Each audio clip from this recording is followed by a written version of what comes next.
Good afternoon and welcome to the New York Athletic Club for a special afternoon here with the awards. And now I'm not sure of which year. To be quite honest with you, Tim Capstraw is usually the MC. He had to get his knee replaced, so I got a phone call, and it kind of fits in with my athletic career. I'm coming off the bench again. So I'm very accustomed to this. It's an incredible place. I am a member here. For those of you in from out of town, enjoy it. It's a very, very special place. We have so many people to introduce through the course of the night, and if I miss anyone, I apologize in advance. Former members and honorees of the program, as well as so many people that have had great careers in coaching and administration and things of that nature. And around the red land, the flowers bursting in air, gave proof through the night that a flag was still there. There were so many roads to follow, and to get here was difficult. But after saying nothing, I really want to talk about a person who is obviously involved with this foundation, a gentleman that I played for, Joe Lapchick. He's really the honoree today. The Joe Lapchick Leadership Award is an award we created as a foundation to say thank you. Say thank you to those who helped us establish the foundation, grow it, maintain it, and bring us to the point where we can honor the 4 people today for character that we're doing. So it doesn't just happen, it happens because people make it happen. And the person we're honoring today is a person who on day 1, year 1, stepped up and said, I'll help you. In all those years, I've come to learn that he exhibited every characteristic of what this award stands for, of what it means and what we're trying to do. And over that time, he accepted every call we ever made. He supported every effort we ever asked. And he exceeded expectations on anything he ever did for us. Without that, it wouldn't be. And that's the Rich Zizek that through this foundation for the last 14 years I've got to know. And it's an honor today to give him the Joel Lapchick Leadership Award. Rich.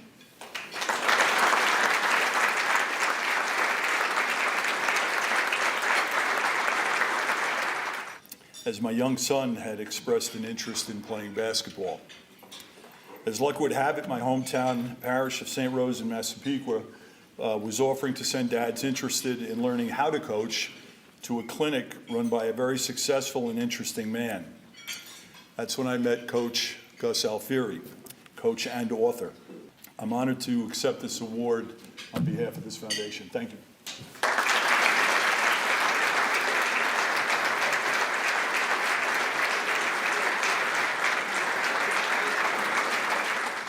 But when I think of Coach Bird, the word that I always think of is consistency.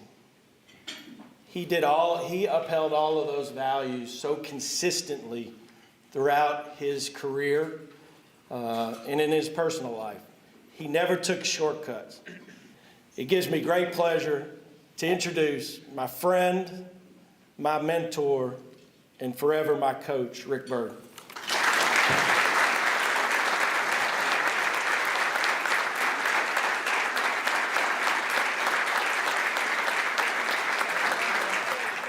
I think I can, since I'm first, I can speak for all the recipients and simply say that this is way more about honoring Coach Joe Lapchick than it is to each of us. And I am just amazed. I can't think of anything better than a former player deciding to start an honor in his coach's name, and then it's about character and not about winning and losing. And I can't imagine that could mean any more to a coach than that. I share this moment with every guy that I coached. Thank you.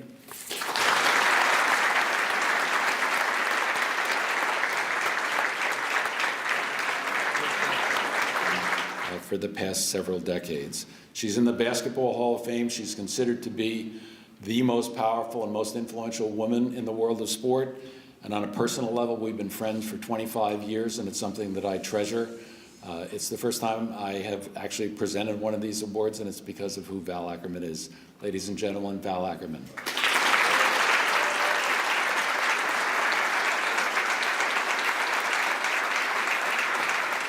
First, I of course want to thank Jim McTighe and all the members of the selection committee for making this award possible for me.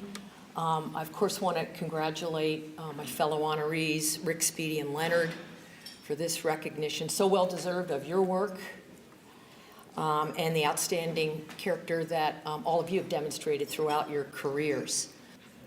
When I think about the countless lives your dad touched and in the incredible legacy he left, which we celebrate to this very day, I think about the impact my dad had on the people and most of all the students who knew him, many of whom years later would describe to me the affection and the regard they felt for Randy Ackerman long after he was gone.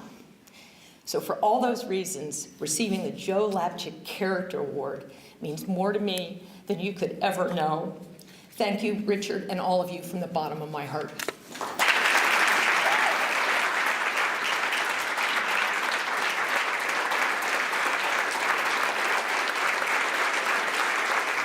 His integrity jump-started each program's growth by creating genuine and long-lasting relationships that drew more and more people to join his efforts. The draw of his integrity strengthened each person's character in the day-to-day pressures and for their lifetime. As he receives the Joe Lapchick Character Award, he truly is the epitome of everything this award represents. Ladies and gentlemen, Leonard Hamilton.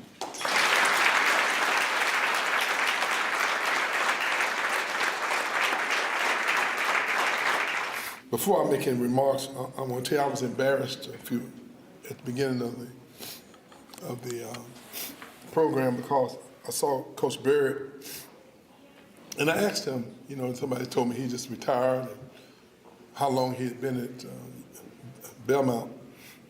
And I remember playing against Belmont's team when I was in college.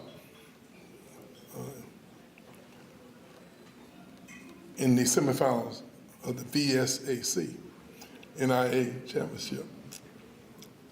And I foolishly asked him, was he coaching at that time? Because they had told me he'd been there so long.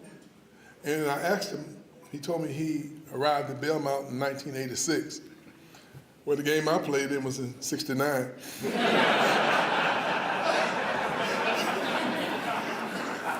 I'm sorry about that, Coach. I realized how stupid you must have thought I was to be a part of this. And I'll be respectful to the contribution that the foundation has made, not only to my life, but to society. And I promise I will do everything possible that I can to prove that I'm worthy of this honor and recognition. Thank you very much.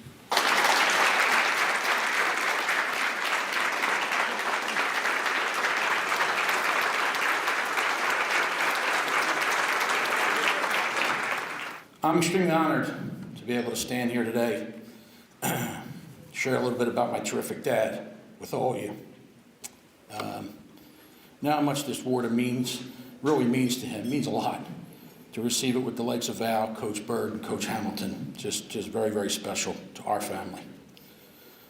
My dad's love for the game of basketball goes back to his grammar school days as a 7th grader, where he was given the nickname Speedy.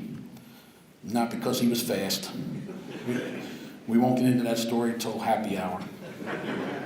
Fast forward to his senior year at Roman Catholic High School, where he made the varsity team. But because of an illness, he was told that he would be sidelined for the season. From what I'm told, he wasn't going to play much anyway, so coaching was the next best thing for him. Penn Charter's tip-off tournament is now called the Speedy Morris Invitational. Both head coaches' chairs at their arena are labeled the Speedy Morris head coaching chairs in perpetuity. The Philadelphia Catholic League Coach of the Year award is now the Speedy Morris Coach of the Year. I'd also like to say that I, along with my siblings, are so proud to be able to call him our dad. I present you Speedy Morris.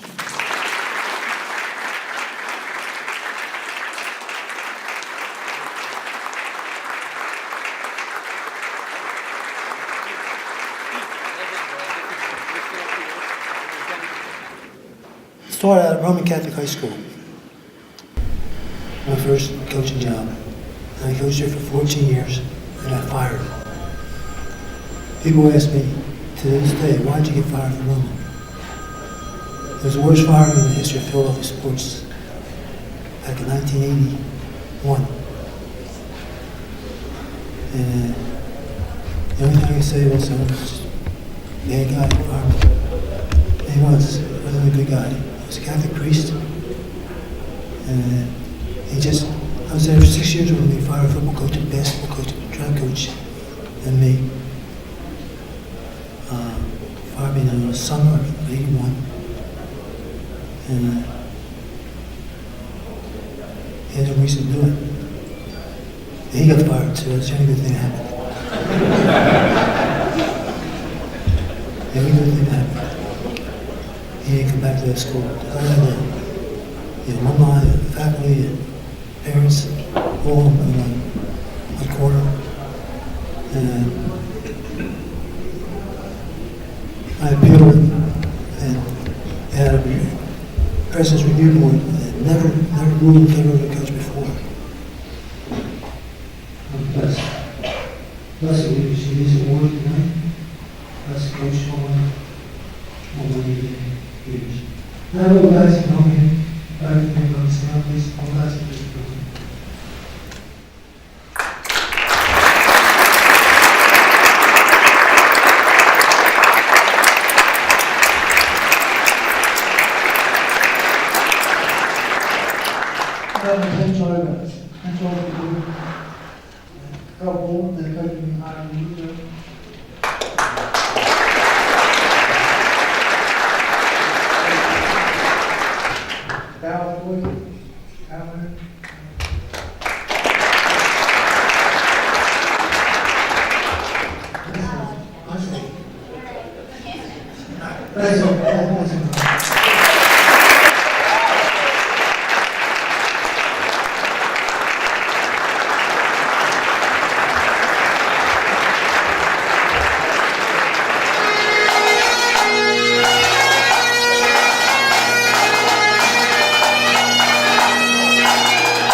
Without going into too much detail, because there's going to be a number of people speaking today, I'd just like to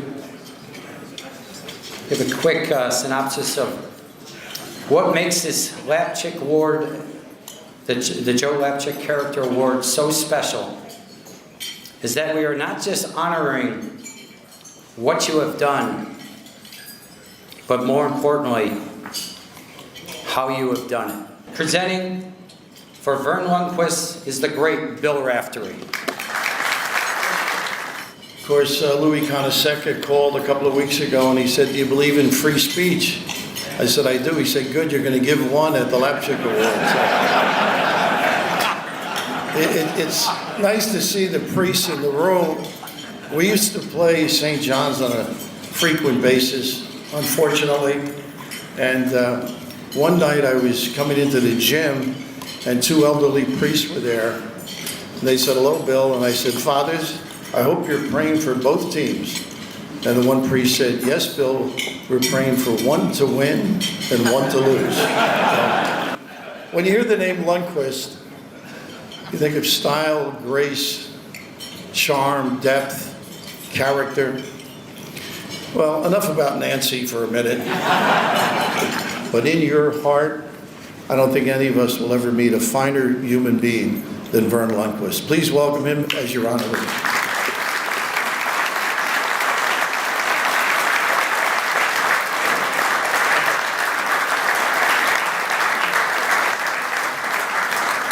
And young people have taken to it. It's been a great thing for me because I'm all over the lot in the second half of the movie with Adam Sandler. And there is a line called, "Who the hell is Happy Gilmore?" So I'm doing a CBS arranged intersectional game, North Carolina and Arizona. So we've got Roy Williams and Lute Olson. And Billy Packer and I were sitting in the stands watching practice. Roy prefers that announcers sit away from the court so he can instruct in a proper way.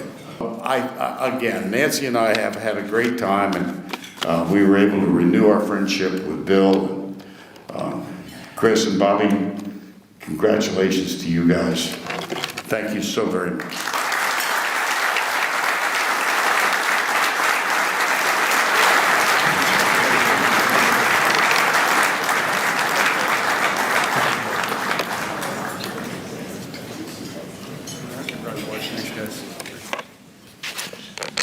I'm Bishop John Barris. I'm the Bishop of the Diocese of Rockville Center. I serve 1.6 million Catholics on Long Island, and I like to think that I serve all of Long Island, our beautiful island. It's a great honor to be with you today and to support the noble goals of the Joe Lapchick Character Award Foundation. I too offer my congratulations to Vern Lundquist, Coach Chris Daly, and Coach Bobby Crimmins for the way they model for us the character and virtue lessons of Coach Lapchick and his successor, Coach Carnesecca. Just want to take a minute to introduce Dr. Richard Lapchick, who is one of three very successful children that the Lapchicks had.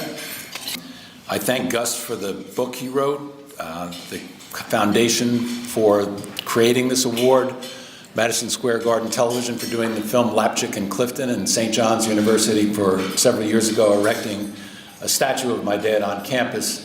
I'm told that it was the first time they have a statue on campus that was not a saint. That transitions to one of the greatest coaches in the history of college basketball. Amazing, amazing record. 1,062 victories. I'm going to stand next to you for a picture so I can do one of those. Between us, we got 1,100 victories. Can we do that? You don't mind, do you? 11 national championships. Right now, to present for Chris Daly, let's welcome the great coach, Gino Oriana.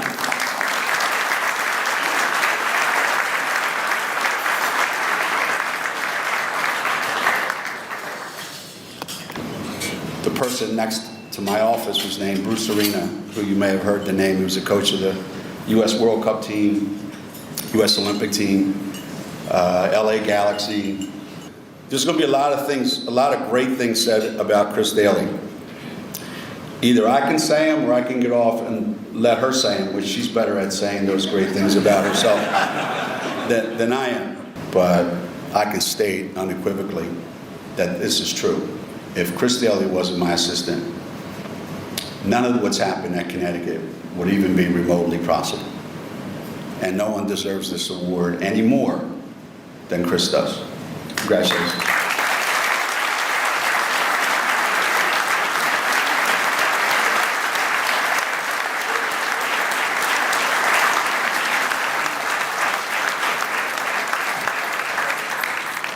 Started out as a roast. I was getting a little worried.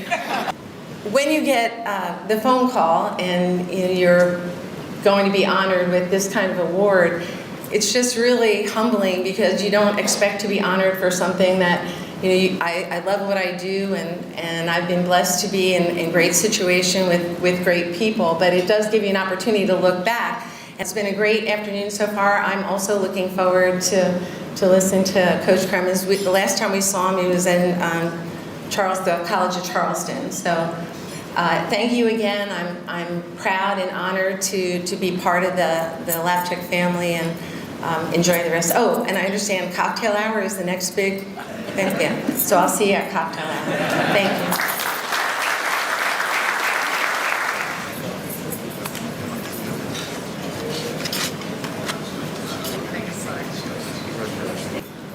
Let's welcome as presenter for Bobby Cremins, John Roach.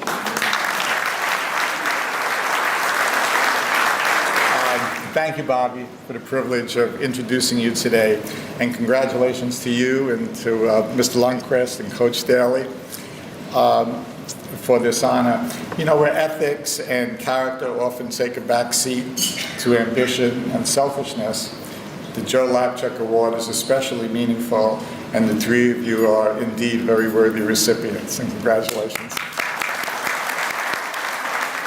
In a post-game interview where Bobby's team failed to execute the game plan, Bobby explained that as a coach, you can lead a horse to water, but you can't make him eat.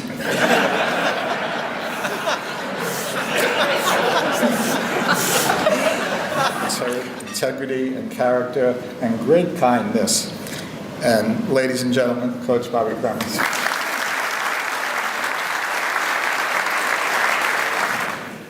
When I was 14 years of age, my family moved from the South Bronx to the Upper Bronx, area called Highbridge. And my best friend became Tommy Owens, who was John's teammate at LaSalle Academy under Coach Danny Buckley. Watching those two guys transform from good players to great players was really something to see. Nobody, and I've been around a lot of players, nobody worked harder on his game than John Roach. The thing I'm most proud of is achieving my parents' dream. They came to America so their children could live the American dream. And thanks to their sacrifice and the game of basketball, I've been able to do just that. Thank you very much.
Lapchick Character Award luncheon. Tom Pecora would have been the MC today, but he is at Quinnipiac. As you know, he's the head coach there. His coaching duties preempted him being here today. We have Pete Gillen, pinch hitting. We've developed a deep bench over the years. But we're going to start off with Officer Burgess is going to sing the national anthem. Please rise.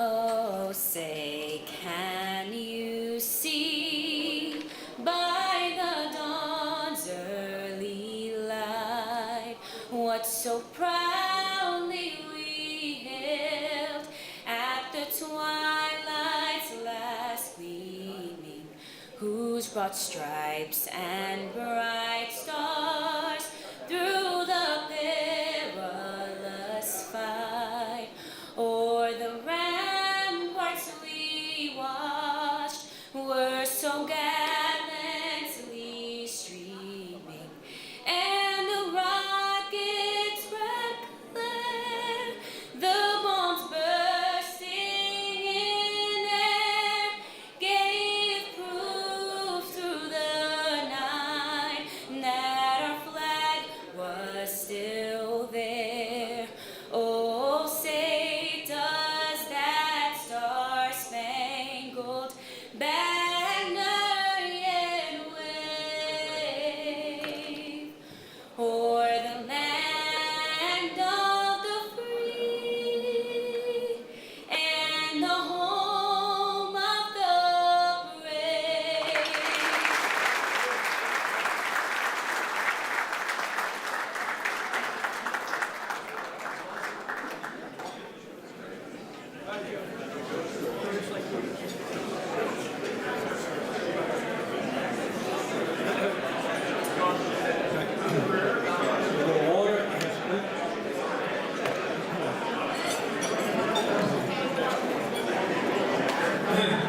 Got your attention, please. Got your attention. We like to start the program. We want to try to keep on schedule because our president, Jim McTighe, he wants to go home and see some Law and Order reruns this afternoon. So we got to keep it slow. So first of all, I want to welcome everybody. It's a privilege and an honor to be here today to celebrate the life and legacy of Joe Lapchick and 4 great college basketball coaches who are here with us this afternoon.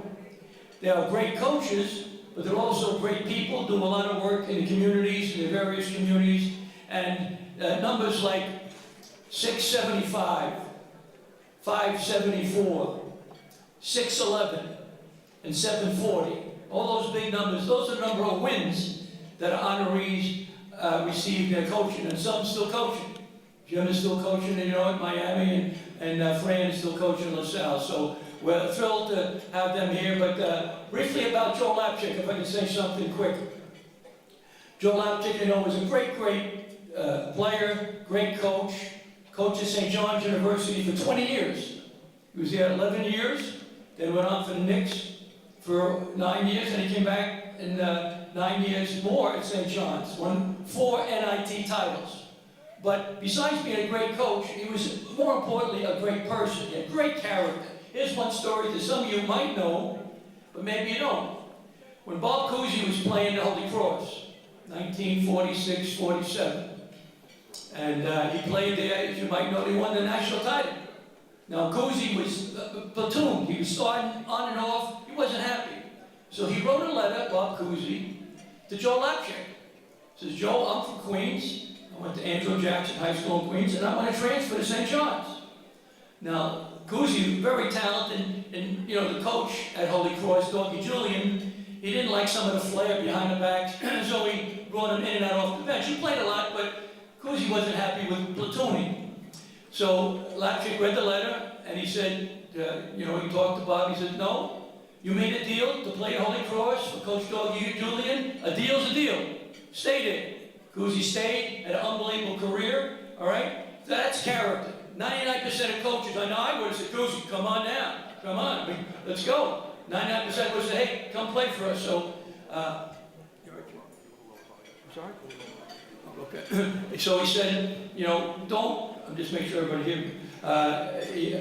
And so he said that's the type of character that, you know, he had, Joe Lapchick. So the Character Award is a special award, and we're thrilled to give it to these 4 talented individuals. And, you know, they're certainly worthy, but Joe Lapchick, besides being, once again, a great coach, played for the Divisional Celtics, and was a very good player, but he was a great, you know, great person, and the Character Award is something special.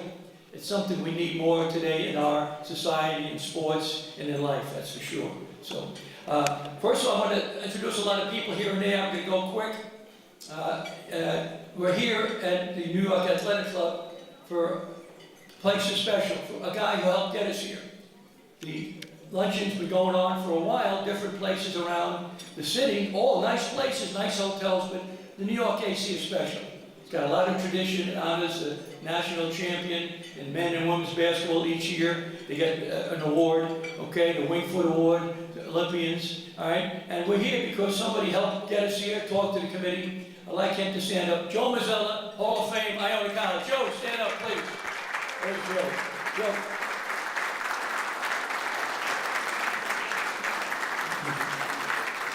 You know, without Joe, we would not be here. You know, nice places, but not this. So, I now introduce somebody who's going to talk about Gus Alfieri. If I can say briefly about Gus, we're also here because of Gus Alfieri. Gus Alfieri played at St. John's, a very good player, played for Coach Joe Lapchick, and you know, he tremendous coach at St. Anthony's in Long Island. I watched his team play on occasion, I saw his team practice, spoke at his camp once. Tremendous coach, and he loved, you know, Joe Lapchick was a father figure to him, but he wanted to learn more about him. So he did all sorts of research, talked to people like Al McGuire and Dick McGuire and Hy Godkin and, you know, Zelda Spolstra, you know, people that know New York City basketball, and he found out, he wrote the book, and he pushed it, and, you know, Gus was a great, great coach. We lost him not too long ago, and we're very, very sad that that happened. But we have somebody that's going to tell you more about Gus. He played for Gus. All right, his name is Ken Rude. If Ken would come on up and talk about the great coach who helped us have this lunch today. Ken.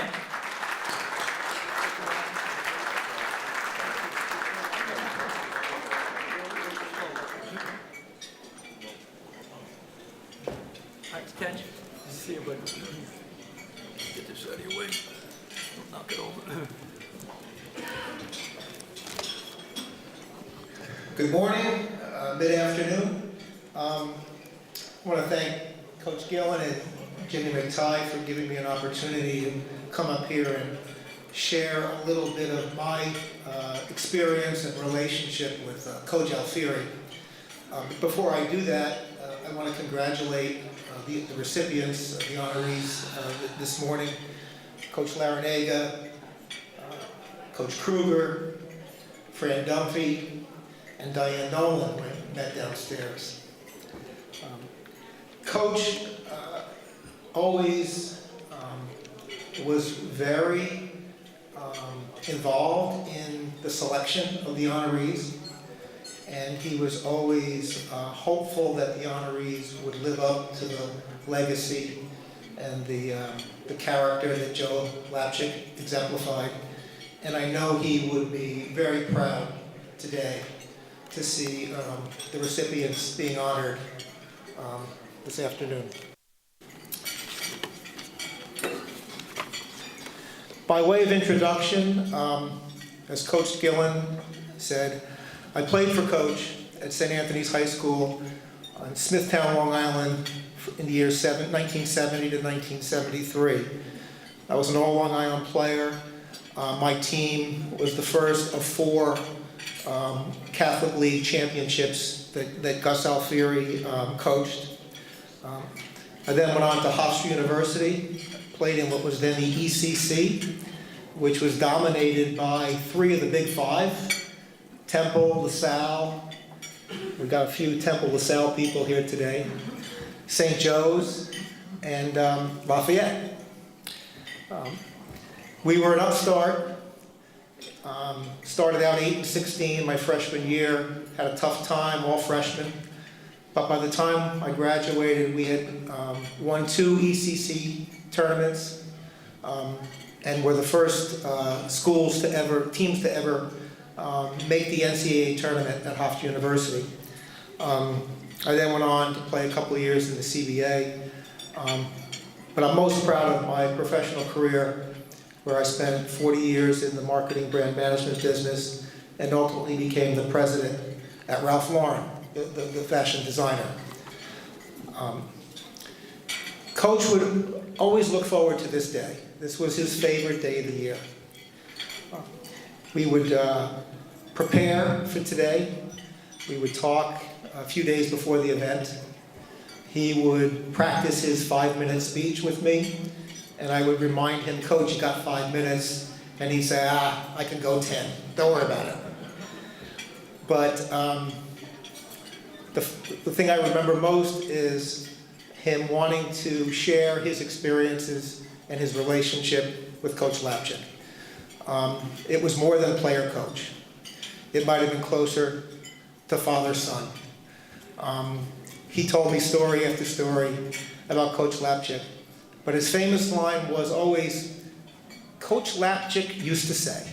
I can't tell you how many times I heard Coach Lapchick used to say. And then he would go on and tell me one story after another, all of them demonstrating the character of Coach Lapchick. And after every call, given my fashion background, I would say, Coach, what are you wearing? He'd say, well, I'm wearing a navy blazer and I'm wearing beige pants. And what color shoes, Coach? Brown shoes. I'd say, sounds great, Coach, but don't forget the pocket square. And he would say, what's a pocket square? I say, well, it's a little extra accessory, that kind of just makes the finishing touch. So when I would get to the luncheon that morning, I'd see Coach. He'd come up with a big handshake, and he'd say, how do I look? And he'd point to the pocket square. I said, Coach, you look like $1 million. So he was my coach as a player, but I was his coach as his wardrobe consultant.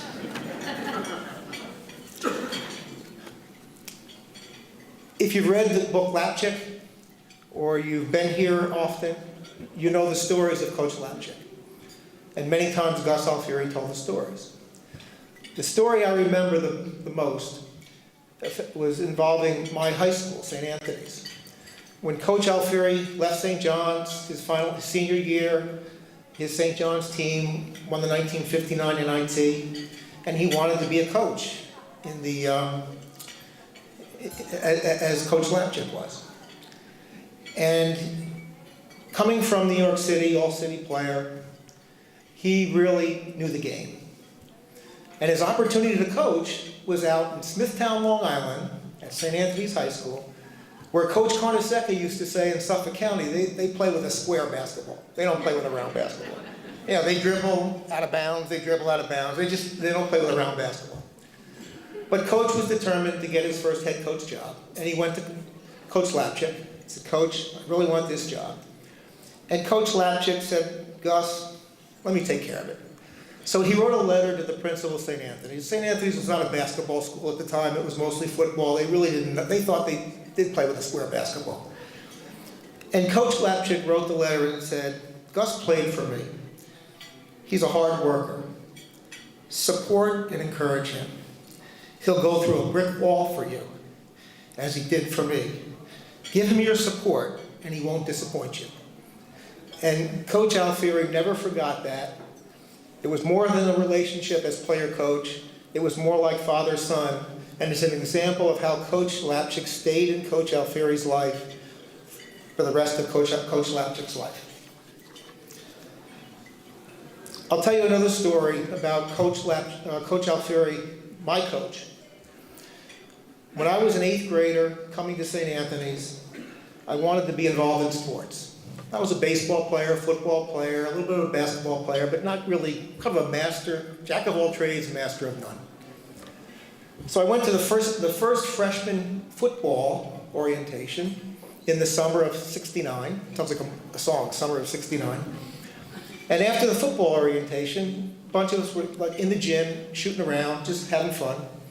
And this guy comes up to me and says, who are you? I said, my name's Kenny Root. He said, well, I'm Gus Alfieri. And I'm here to kind of get a preview of the incoming freshman athletes because I want to see if I've got any players in the incoming class. He said, I'm watching you shoot around, playing a little 2-on-2, 3-on-3, and you got some skill. He said, I'm going to ask you if you'd like to come to my camp. Now, Coach Alfieri was starting the All-American Basketball Camp, which, by the way, just completed its 55th year in existence. And he said, I'm starting this camp. I'd like you to come. And if you work hard this summer, maybe you'll improve your game. So I was excited. I went home, told my father and mother. My father looked at me and said, I think you were going to work this summer to earn some tuition to go to St. Anthony's. I said, yeah, you're right, I need to do that. Mow some lawns, whatever. So I called Coach Alfieri. And I said, Coach, I'm really sorry, but I can't come to camp. And he said, can I come over and speak to your parents? I said, no, I think that'd be okay. So Coach Alfieri came over, sat in my living room, and said to my parents, your son's got a little bit of talent. He might someday be a decent player. If he's really good, he might earn a scholarship to go to college. Well, that's what my father needed to hear. He was like, well, show me the money, right?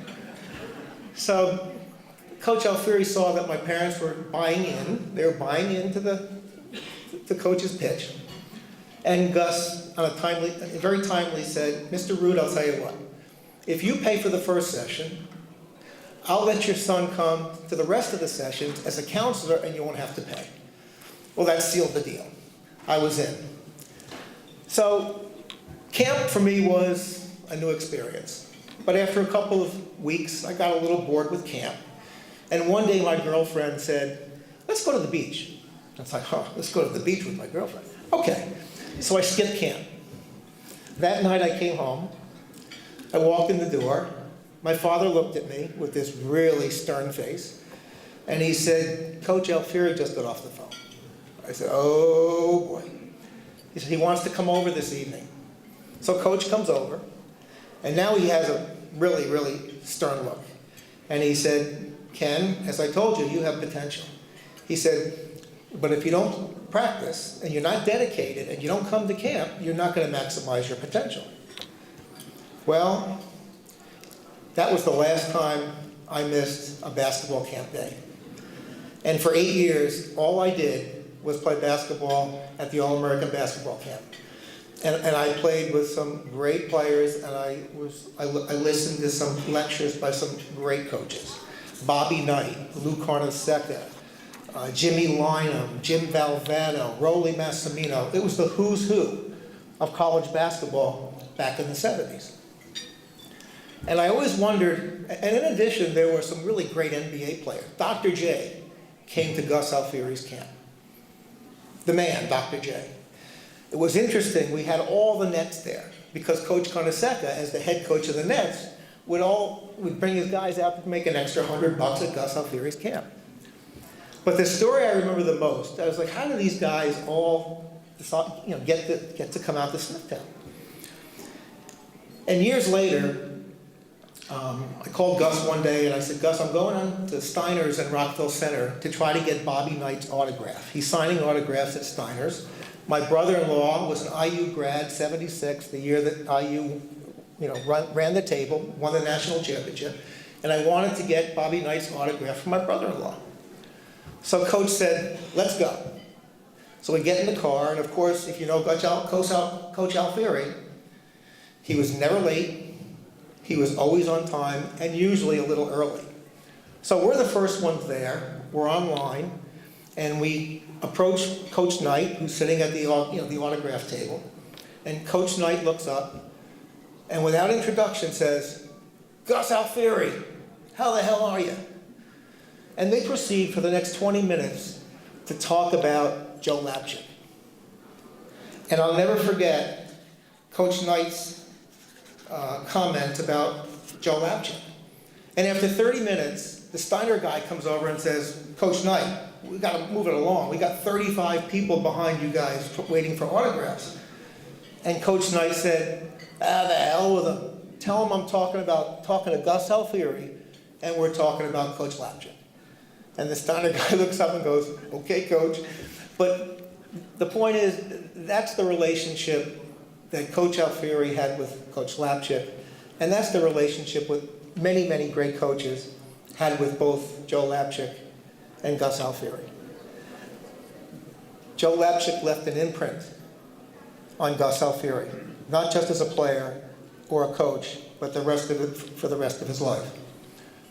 And Coach Alfieri left a similar imprint on me. He was just not just my coach. When it was time to make a college decision, he came to my living room again. He sat with me and my parents, and we went through the X's and O's of every school that wanted to recruit me. And Coach's emphasis was, go to a place where you're going to learn and get a good education. Go to a place where you're going to be happy. Go to a place where you're going to play. And some of the schools I wanted to go to, I probably wasn't going to play right away. I chose Hofstra. I played. We succeeded. And we ended up winning 2 NCAA tournaments. And so Coach Alfieri, for me, was more than just a player coach. He was a mentor, and he was like my second father. And I'll never forget him. I love him. And those of you who know him or knew him, you know what I'm talking about. And those of you who didn't, I just wish you'd had the opportunity, because he was a very, very special man. So thanks for the opportunity to talk and share my memories of Coach, and have a good luncheon.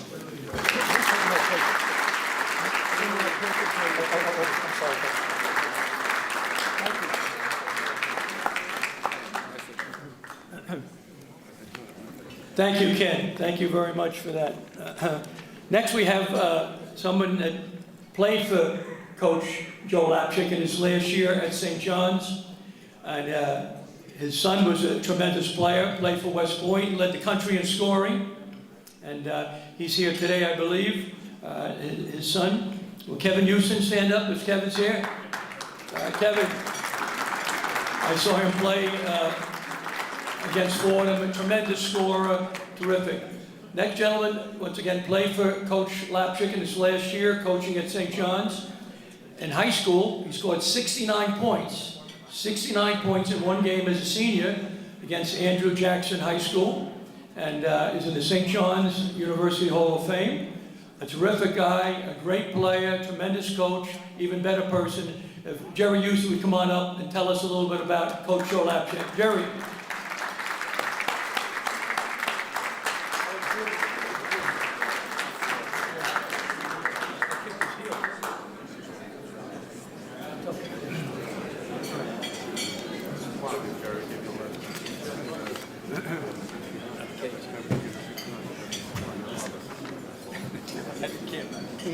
Kenny killed. Thanks, Steve. Thanks very much.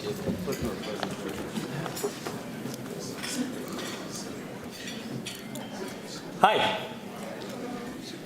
My name is Jerry Houston. I'd first like to start off by congratulating the Lapchick Award winners who are being recognized today for their outstanding accomplishments. Diane Nolan, Fran Dunphy, Lon Kruger, and Jim Larinaga. They all have exhibited many of the same qualities of legendary coach Joe Lapchick. And I'd also like to extend a big thanks to Jim McTighe and the committee who worked so hard in putting this affair together. And I'd also like to take a moment to remember my good friend. I know you've just heard about Gus, but he was a good friend of mine. He passed away on January 1st of this year. Gus was instrumental in starting the Lapchick Character Awards program. And I'd like to acknowledge his beautiful daughter Jill and his son David, who are here today representing their dad. I think they're sitting in the back. Would you just give a wave to anyone?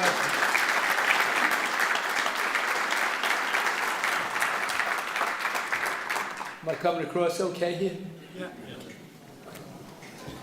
I was the co-captain of the 1964-65 Holiday Festival Championship team and the NIT Championship team, which was the last game of Coach Lapchick's legendary career.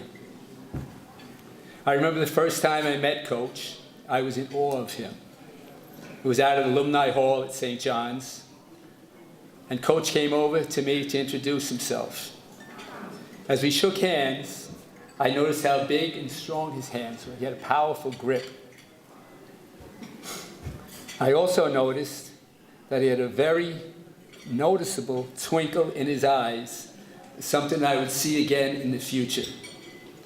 Coach would always tell us, carry yourself with pride and confidence and treat others with dignity and respect. He was always building character when he dealt with students, players, administration, anybody. That was just part of his nature, I believe. Now, just moving along, I'd like to share a few stories with you about Coach from that 1964-65 season. Our season started out early that year with a game against St. Francis of Brooklyn. We had a better team, and as the game went on, we enjoyed a double-digit lead. Our leading scorer, Kenny McIntyre, he had the ball. There was a big crowd out at the game. Kenny had the ball in his hands, and the defender got up really close to Kenny. He was almost underneath him. And as he did that, Kenny took the ball and he kind of put it behind the guy's head and pulled it back. And the defender, the kid from St. Francis, turned around looking for where the ball was. And Kenny McIntyre stepped back and he buried a 20-foot jump shot. I tell you, I thought it was a pretty good move, but Coach Lapchick saw it a little differently. He immediately called a timeout. It was one of the few times I saw a coach get upset. He looked at Kenny at the timeout and said, "You just showed that young man up. You embarrassed him and made him look foolish in front of his family and friends. You don't do that at St. John's." Now he said to Ken, "Now you can take a seat on the bench and think about what you just did." The timeout was soon over, and the lesson was learned. You treat people with dignity, competitors or anyone you deal with. And I think that was a creed he lived by. I know that was a creed he lived by. So with that in mind, Kenny sat down and thought about it, and we moved on. Now, during the 64-65 season, two of the biggest games in St. John's history were played. When Madison Square Garden celebrated 75 years of hosting college basketball a few years back, they selected the 10 most memorable moments during those 75 years. The Michigan game, which we played, was tabbed as the 8th most memorable moment, and the Villanova game was selected as the 7th most memorable moment. Boy, how fitting for Coach Lapchick's last year as a coach to have two games like that. The Michigan game. In the finals of the Holiday Festival, we played against Michigan, excuse me, and Kazzie Russell, the consensus All-American. They were the undefeated #1 ranked team in the country. And in that game, we were down by 16 points with 8 minutes to go. During a timeout at that time, Coach said to assistant coach Carnesecca, "Shall we try the bush?" They both agreed we would. We then went to Coach Carnesecca's half-court press, the 1-3-1 press, which he called the bush, which was short for ambush. It was the first time we used this defense in the game. And by the way, Coach Carnesecca picked up on this defense at a clinic he had been attending down in Philadelphia. Coach Jack Ramsey was one of the clinicians, and Coach Carnesecca picked up on this. So now we're about to implement it. In the first game, we're down 16 points, 8 minutes to go. From that point on, we held Michigan to just one field goal in the last 8 minutes. Kenny McIntyre led our team in scoring as he usually did, and I was lucky enough to score our last 3 points as we beat Michigan 75-74 in the championship game for the Holiday Festival. In the last moment of that game, when I was going to the foul line, Coach called me aside and put his hand on my shoulder, and again I saw that twinkle in his eyes. And he said, "Jerry, keep your head up. You can do this." And you know what? He was right. I was able to make the last free throw, which was the winning margin in our game, 75-74. Again, later on in that year, when we played in the NIT championship game, obviously at the Garden, our final game was against #1 seed Villanova, another Philadelphia school, as many of you know. We had lost to them earlier that same year by 13 points. And I can remember back to that snowy afternoon on March 20th, 1965, in Madison Square Garden. Our starting five was Ken and Bob McIntyre, Sonny Dove, Bobby Doerr, myself, and our first man off the bench was Ken Worrell. This was to be Coach's last game, and what better place than the Mecca of college basketball to end his career. The Garden was alive with electricity and excitement, and a standing room only crowd. It was some exciting atmosphere to be in. As I walked through the tunnel, going towards the dressing room, Coach was standing on the side and called me over. He said to me, "Jerry, I'd like to speak with you for a moment." He said, "I know this will be the last game of your career too." And with that, he gave me a small gift wrap package and said to me, "You can open it." I opened the box, and in the box was a pair of gold cufflinks with the NBA insignia on them. I presume they'd been given to him at some celebration when he was coaching in the NBA. So I opened it, and I could see these cufflinks, and he said to me, "There's also a note in the box." And I just took the note out of my pocket. I've been carrying this in my pocket since 1965, in my wallet.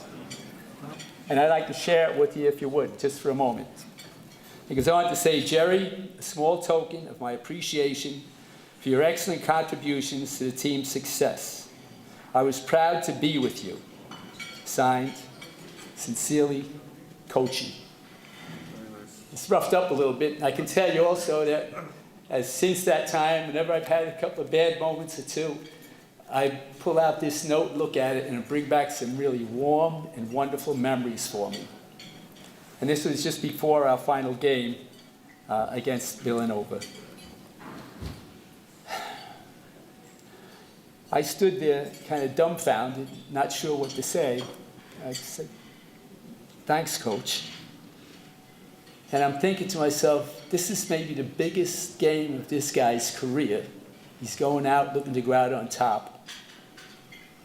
And he still has time, with all the things that were going on at that time, he still has time to think of somebody else. And I happen to be the recipient of that. I always think back to that moment, and it's very special with Coach Lapchick, but he was like that. And then he said to me, "Now you better get in there and get dressed. We have a game to play." As our team broke our final huddle before the game, Coach again told his players to go out and win this one for yourselves. The Garden was in a total frenzy as we took the floor. By halftime, we were hitting on all cylinders, and we had a 36-28 lead. Our team was on a crusade for our coach, even though he didn't want that. But the Wildcats came back strong in the second half. And with 7 seconds left in the game, we were clinging to a 2-point lead, 53-51, and I was fouled. During the final timeout, Coach told the team, after Jerry makes these 2 free throws, fall back on defense and no fouls. Of course, there was no 3-point shot back then. What confidence this coach had. I wish I had it, but I didn't. I was shaking like a leaf going out onto the floor. So when the team was returning to the floor, I'll tell you the truth, my heart was pounding right through my chest. I could feel the noise from the crowd on my body. I could literally feel it. And Coach called me back and placed his big hand on my shoulder and said, "Jerry, you can do this. I know you can do this." And I saw that twinkle in his eye again. And he was just so calm. It's just considerate and kind. And he said to me, "You can do this." And you know what? Again, he was right. I made both free throws to secure our 55-51 win for our coach as he won an unprecedented 4th NIT title. All hell broke loose in the garden that afternoon. And after the win, it was a storybook ending to a great coaching career as he uncharacteristically carried around the floor by his team to a thunderous ovation from the stand-room only crowd. He summed it up best by shouting out, "What a way to go. What a way to go." You know, it certainly was. What a way to go. You know, you've probably all heard the saying that behind every great man is a great woman. That was certainly the case here, and her name was Bobby Lapchick, Coach's beautiful wife. I got to know her pretty well after Coach's death in 1970. She was lovely, she was bright, she was articulate, she was very kind and patient, and very easygoing, and a most pleasant lady. She was the main person to comfort her husband when he returned from a hard day in the basketball court for more than 50 years. She was quite a gal. And I know where some of that came from, as she gave a lot of that to Coach Lapchick in his dealing with athletes. At that time, I also got to know the rest of the Lapchick family, including his son Richie and his wife Ann, who are here today. I'd like them just to be acknowledged on the side. The Lapchick family, and Kenny, and Mike. And I'm proud that we have maintained our relationship over these many years. And so I'll finish up relating one last story about Coach, one which revealed more about the man and his character. It was in the 1966 season. A teammate, Ken Worrell, and I were down at the Garden. We met with Coach in the lobby at halftime of the St. John's game. It was packed, very noisy, and we were talking with Coach, and all of a sudden, Howard Cosell came barging into our conversation with total disregard for Ken and I, with the cigar hanging out of his mouth, saying, Joe, I gotta talk to you. I gotta talk to you right now, Joe. As many of you probably know, Cosell was a very aggressive and arrogant reporter and much full of himself. You ever been in that situation when somebody interrupts you when you're talking to somebody and the other person just fades off with them? It's kind of not a great feeling to have. And that's exactly what Howard Cosell did with Ken and I in our conversation with Coach. At that moment, Coach held up his hand and said, "Excuse me, Howard. I'm talking to two of the young men who helped make me a famous coach. I'll be with you in a minute." And as Cosell stood there with the cigar hanging out of his mouth and speechless for one of the few times in his life, I think, Ken and I finished our conversation with Coach and we parted. I'll always remember how Coach Lapchick treated people with great dignity and respect.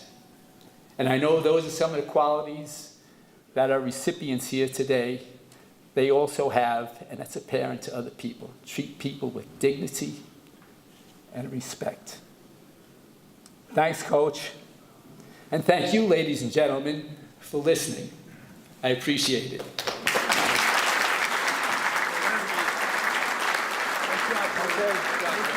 Thanks,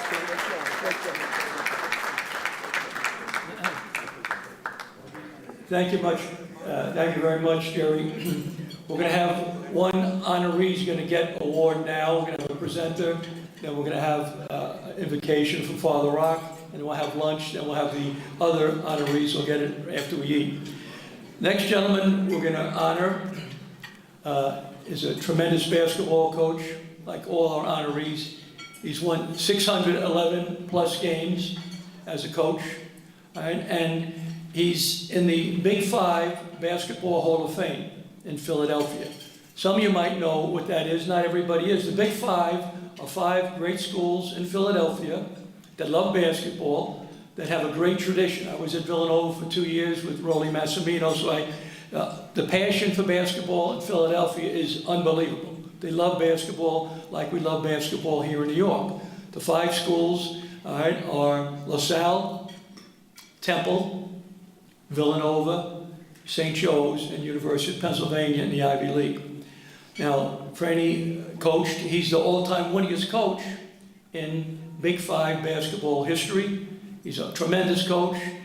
I did his games with CBS Sports Network. I did his games against St. Joe's and, when he was at Temple. Tremendous coach. I watched him practice, did a great job at practice. But more importantly, he's a special guy. He does tons of work for Coaches versus Cancer, an unbelievable charity, did a lot of community work. He's a wonderful person, and we're thrilled to have him here and to tell you a lot about him. This is his childhood friend, Mr. Ray Larkin, would come on up, tell us a little bit more about Coach Fran Dunphy, please.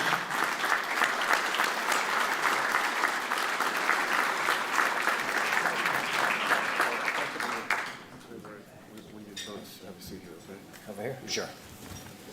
Well, good afternoon, and thanks for being here. And I have to tell you what a great honor it is for me. You have to give me a second. I thought it would be easy when you're friends with somebody for 67 years. You get up here to talk about him especially. Maybe not as easy as it looks. But I want to thank all of you, all the great coaches who are being honored today, coaches who have been honored in the past. I've had the opportunity to get to know a number of you through Coach Dunphy. I've got to know Joe Mahalik, John, coach at Fran O'Hanlon, the coach at Fran O'Hanlon, who's at Lafayette, Coach John, who's at Manhattan College now, and a number of you, and a lot of the LaSalle staff. It's been a real pleasure. Over the years, to watch you folks do what you do and have the effect you have on these young men and women is phenomenal. It's not only what you do in teaching the game, it's what you do to keep ethics and character involved in the game.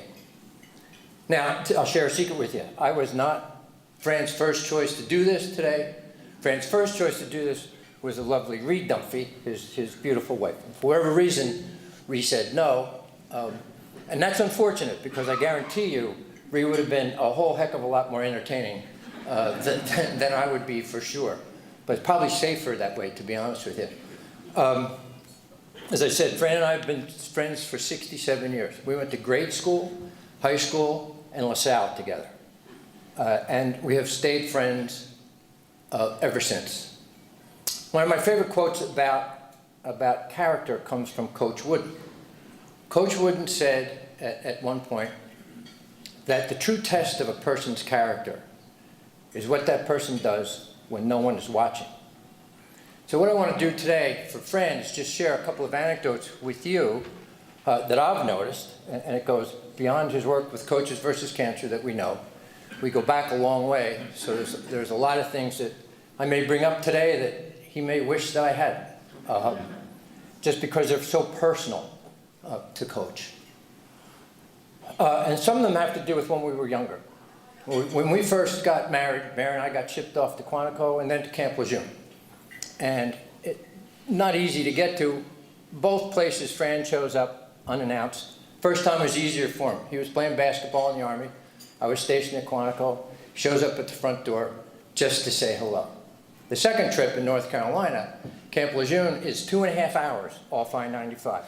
And 2.5 hours back to I-95. He was with a good friend of ours, Birdman Collins. They were delivering a car, I think, to Fran's brother, Den. But on the way, he decided, I want to go stop in and say hello to Ray and Mary. So 4:30, 5 o'clock in the afternoon. We're in the house. I just got home from work. At the front door is Coach Dunphy. What are you doing here? So I wanted to come see you, just to say hello. He didn't stay overnight. He stayed for about an hour and a half, had a sandwich, and took off. He also did the same things. We lived in California for 30 years. He'd stop in California. Ray, where are you? I'm home. Where are you? He said, I'm in California. What are you doing? So I'm recruiting a kid. Terrific. Where are you? He said, well, I'm in the Bay Area, but I'm going to come out and say hello. When did you get here? This morning. When are you leaving? Tonight. We're a good hour and 20 minutes from the airport, but he decided to stop in just to say hello and have a sandwich. When I told Jim that story, he said, must have been one hell of a sandwich that he would stop by. But the other anecdotes I'll share with you are the ones that have affected me in my life since the days I originally heard about them. We had a nun who taught us in the 5th and 6th grade, Sister Marie Roseanne. Fran's been known years later to not only text the nun and communicate with her, he'll go have breakfast, he'll have lunch, he will take her out just to make sure she knows somebody's thinking about her.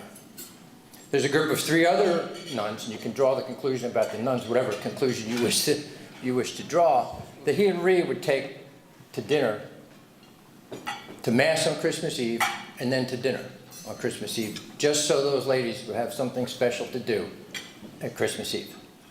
And that's quite special. And the last one I'll share with you is one of my favorites. It's about this gentleman by the name of Randy. Randy Stumpf got to know at Temple. I think a lot of LaSalle guys know who Randy is. He got to know Randy at Temple. Randy works at Holy Redeemer Hospital in Philadelphia. He lives with his brother. He doesn't have a car. He takes public transportation wherever he goes, but he's a basketball fan. He's just a fan.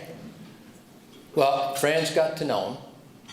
Randy comes to the games. In return for Randy being Randy and interested in Fran's genuinely interested in Randy.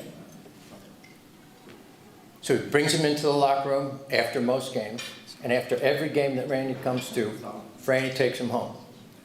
Doesn't take him home because it's on his way. He takes him home because the man needs a ride home, and it's definitely not on his way.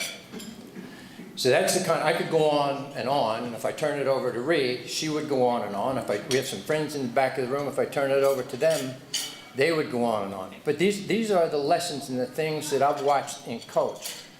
Aside from watching him at practice, aside from watching him with other coaches, aside from watching him with his wonderful son JP and his 3 grandkids, that have taught me lessons that I will never, ever forget. So with that, let me congratulate the other coaches in the room for being so honored, and the coaches in the past who would be so honored. And with that, let me introduce you to my dearest friend, and an inspiration for me and my family, Coach Van Duffy.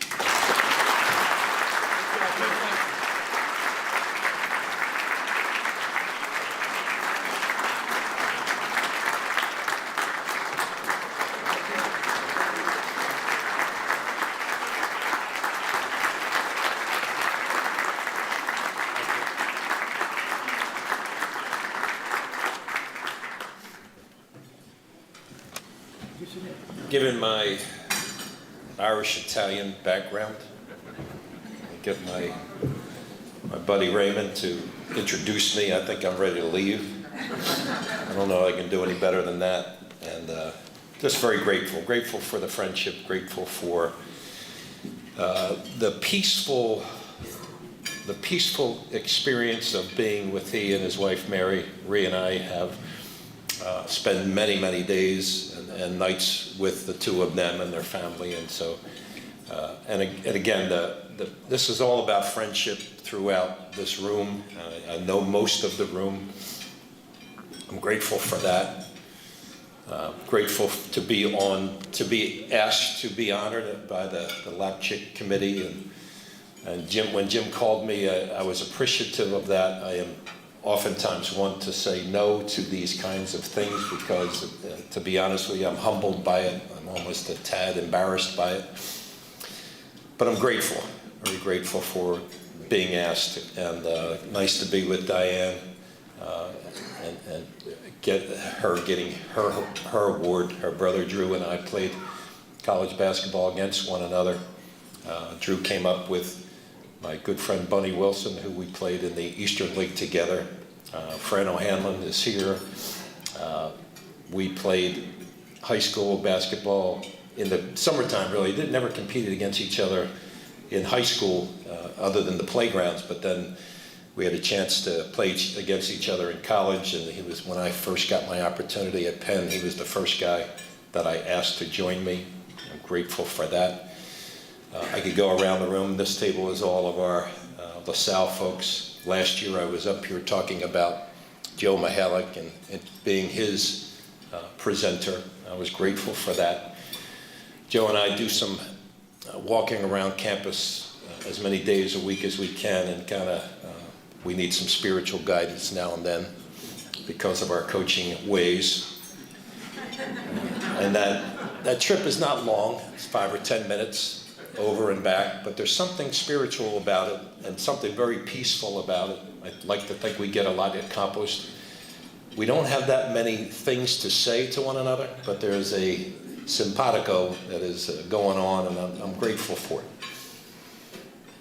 I have a couple of my former Penn guys here. David Klatsky, who is now the coach at NYU. So proud of David and what he's doing. He's with another good friend who I coached at the University of Pennsylvania, Scott Kegler, who is really the glue. We had some really good teams when Scott was playing, and he's the glue. He keeps everybody together. He keeps me together. He's with his wife, Lauren. So I got two good friends back here, the McCormick boys, who I've sort of grown up with as well. I'm a little older than them, but they've taught me. They taught me how to be kind and be good to others. Appreciated Jerry and Ken's thoughts too. Ken, I'm hoping I'm wearing the pocket square in a good way.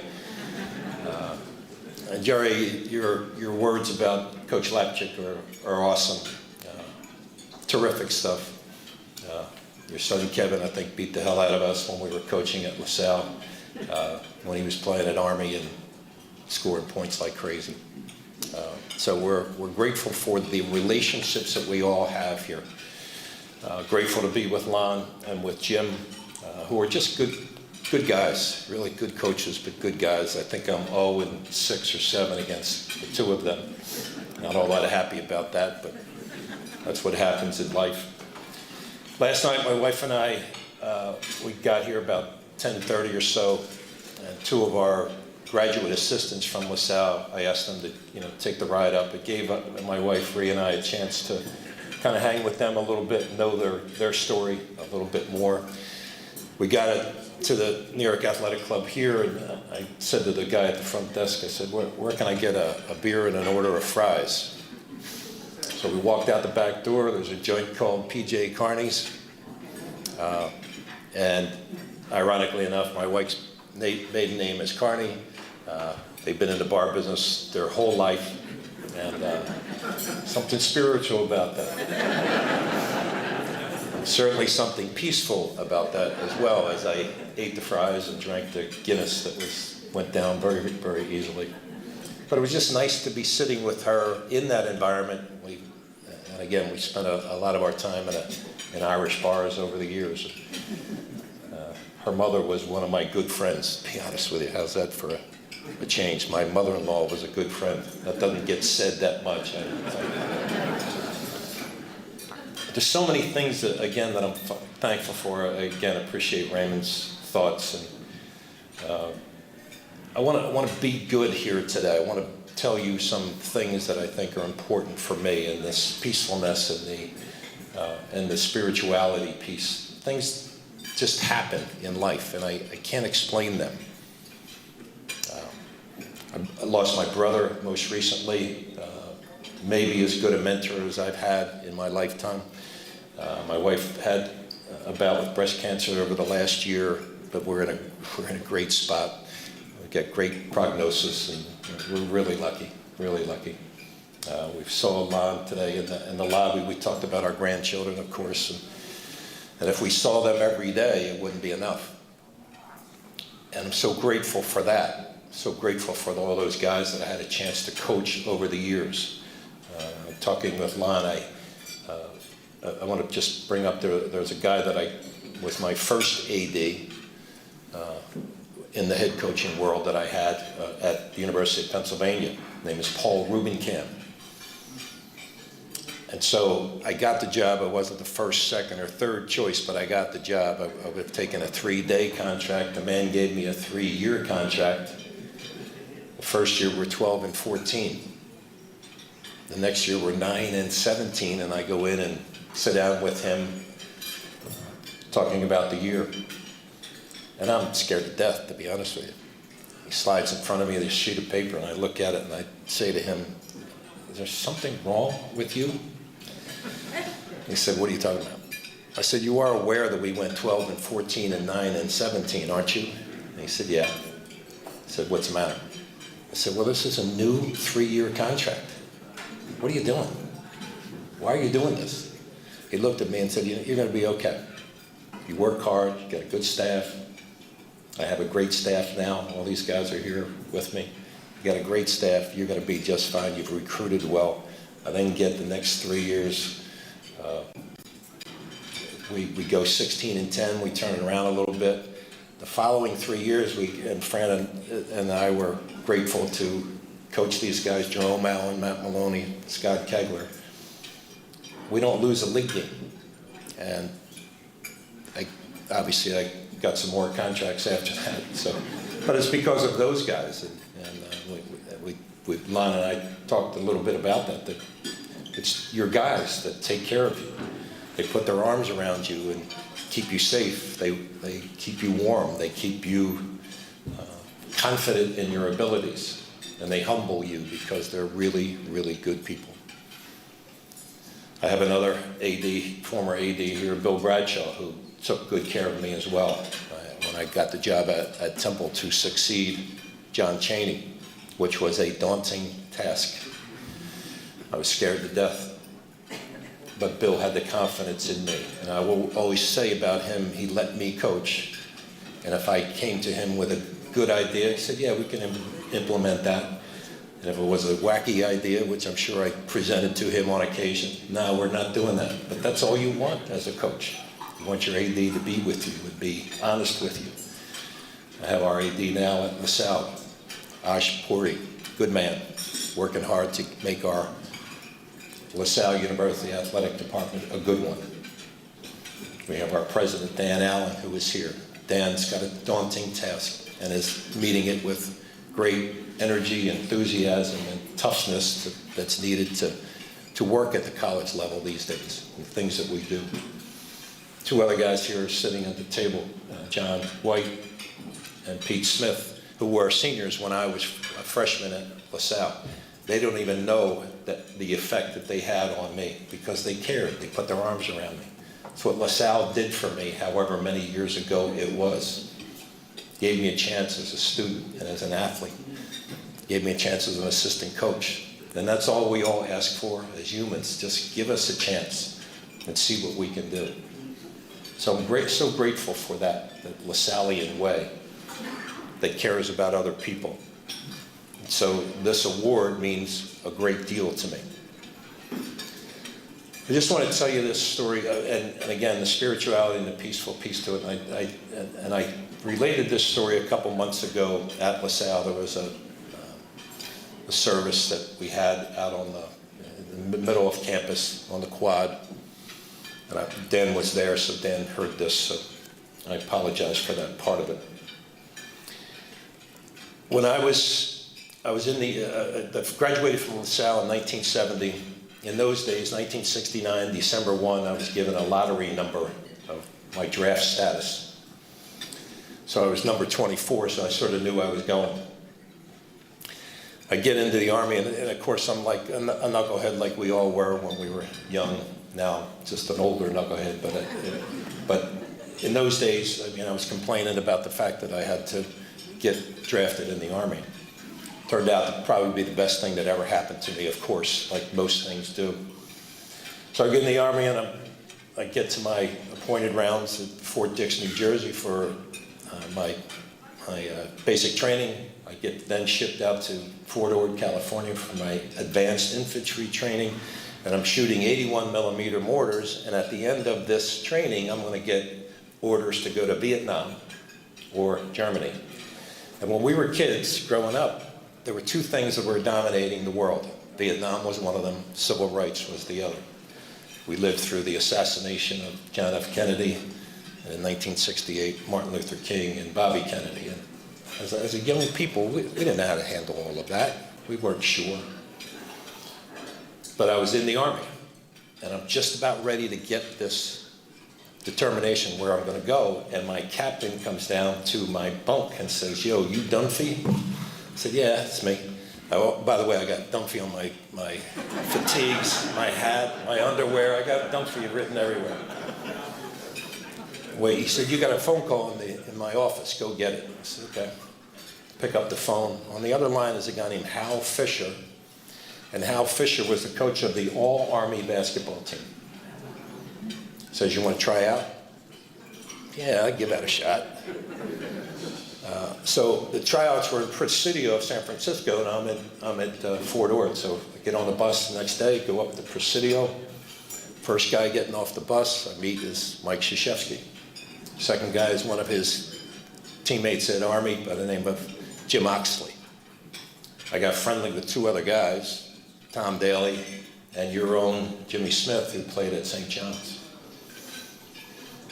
And last year, because we had formed this bond, and this is what we do as coaches, I think we form these bonds with the players. We form the bonds with the assistant coaches.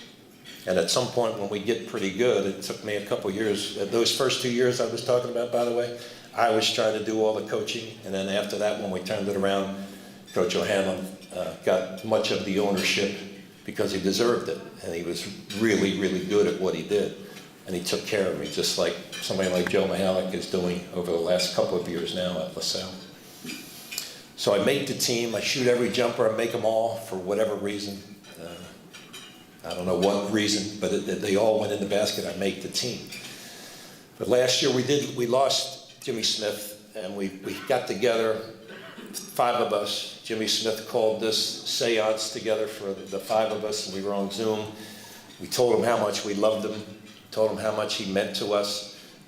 But there's Krzyzewski, Oxley, Daly, myself, and Jimmy Smith. And that bond will never, ever leave us. That's important. So after I make the team, we go to all different places around the country, and then we go overseas. And I just have an unbelievable time. And then one of my other mentors is my old high school basketball coach, Dan Doherty. And Dan gets to be the head coach at West Point between Knight and Krzyzewski. And I'm one of his first assistant coaches. I'm the enlisted assistant coach. Just the amazing things, the luck that I've had is ridiculous, to include having my wife in my life and how she's straightened me out many, many days. So those things are critical to what we do as basketball coaches, those relationships. But when you are in the Army, let me go back to it just a bit, when you're in the Army and you don't go to Vietnam in those days, the guilt is staggering. Why did because I could shoot a jumper, I didn't have to go? Where's that fairness? So I lived with that for a long time, and then I was an assistant coach with Speedy Morris at LaSalle, and Speedy obviously got honored 2 years ago here. Joe last year, me this year. I don't know why LaSalle is lucky in this situation, but we are, and grateful for that. So I was on an assignment, mid-80s, on an assignment to go down to Fort Union Military Academy, which most of us have been to that are in the coaching world. And I'm driving back, and it's late at night, it's probably midnight, so I'm going to stay here in D.C. And I get Key Bridge Marriott, stay overnight, get up the next morning, and it is bitter cold. It's 20 degrees, wind is howling, but it's sunny. Get in my car, drive over toward the Vietnam Memorial. I notice it's right off to my right. Pull the car over, park the car, get out. I'm flapping my arms like crazy how cold it is. But I'm going to the Vietnam Memorial. And as I walk toward it, now I'm getting inside the wall. And there's no more wind in there. And the sun is now warming me. And I'm saying to myself, how can this be? And that's that spiritual, peaceful feeling that we all get when we are lucky enough to win a basketball game, and you sit back and say, "Phew, that we're so lucky to be winning that." Just the opposite can happen, and it's happened a number of times in my career. The turmoil that goes with losing a game is staggering as well. It's not that much fun. But when you win, that peacefulness takes over. I get inside the wall, and I'm now starting to read 58,000 names. I don't read them all, but I certainly read a lot of them. But the sun is now warming me, and the spiritual side of me, and I don't think I'm that religious, but I do have some spirit about me. What I interpreted was those 58,000 names said, hey, if we could have been as lucky as you not to have to serve and fight for our country, we would have taken advantage of that. but we fought the hard fight. So think about us, stay here for a while, and I stayed probably for an hour with tears in my eyes, because again, I'm half Irish, half Italian, which kills you in the emotional side of things. But that's what I felt, and so they said to me, just hang with us a while, appreciate what we did, and we'll take care of you. Don't ever feel the guilt again, and just don't ever, ever forget us. And I haven't. I've been back a couple of times, and again, stand up, tears running down my face. Just an amazing experience of what happened to me. And again, I'm standing here today telling you how fortunate and how lucky I am to be having the kind of career that I had the opportunity to have. To work with guys like I'm just talking about in this room, to play with guys that I played with in this room. Nobody should be this fortunate, but somehow I've been blessed, I've been lucky, and I will never forget how grateful I am for the opportunities I've been blessed with during the course of my career. Thank you for being here today. Thank you for listening to my stuff. And I'm anxious to hear what Diane and Jim and Lon will also have to say. We have a phenomenal profession. I'm not sure about where our game is today, to be quite frank. I'm not sure when we are going to center and things will calm down a little bit. We're in an interesting time. But again, very, very grateful for what this game has given to me. And nobody should be this fortunate. So thank you very much. Appreciate it.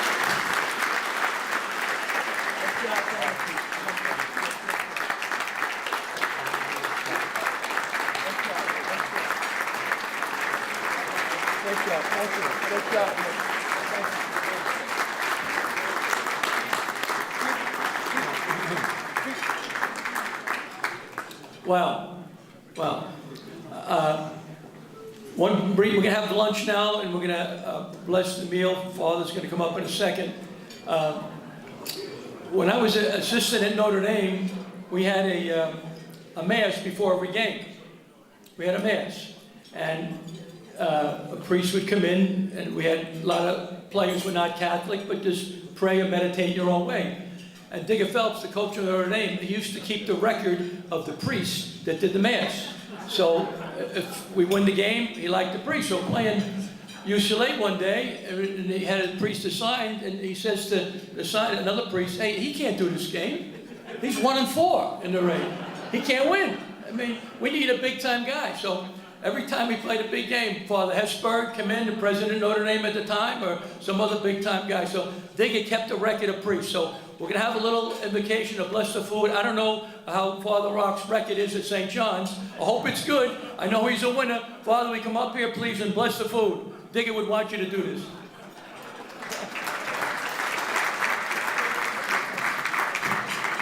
Just a very quick story before I do the prayer. So, you know, St. John's made the national news over the burglary that took place. And Rick Pitino finally wrote to the administration on X and said, "I don't know if you noticed, but the bottle of wine that was taken belonged to me." But in light of that, it's not true, but so let us pray. Good and gracious God, we gather in honor of the wonderful and talented people who will receive the Joe Lapchick Character Award. Today, we honor honorees Diane Nolan, Fran Dunphy, Lou Kroger, and Jim Laradega, and we say thank you. We recognize our honorees for holding up Joe Lapchick's values, especially character and integrity. But more important, we appreciate how you have brought this award alive by your lives. We are proud of you and grateful for all that you have accomplished. This afternoon, may God in his loving compassion bless you and those who received the award before you. We also pray for those who are suffering in our world, especially innocent people of Israel, Palestine, Gaza, Ukraine, who are suffering from the effects of terrorism and war. We are thankful today for this meal we are about to eat. Help us to understand that each meal is a gift from God and should not be taken for granted. We pray for those people who prepare this meal, those people of service, but most important, those people who are homeless or go hungry every day. Remembering that in God's eyes, Every person has a name, a face, and a history. And we pray to a God who's compassionate and understanding, and so we say, Amen. Thank you, Father. Thank you. All right, enjoy your lunch now. We'll be back in a few minutes to honor the next 3 honorees.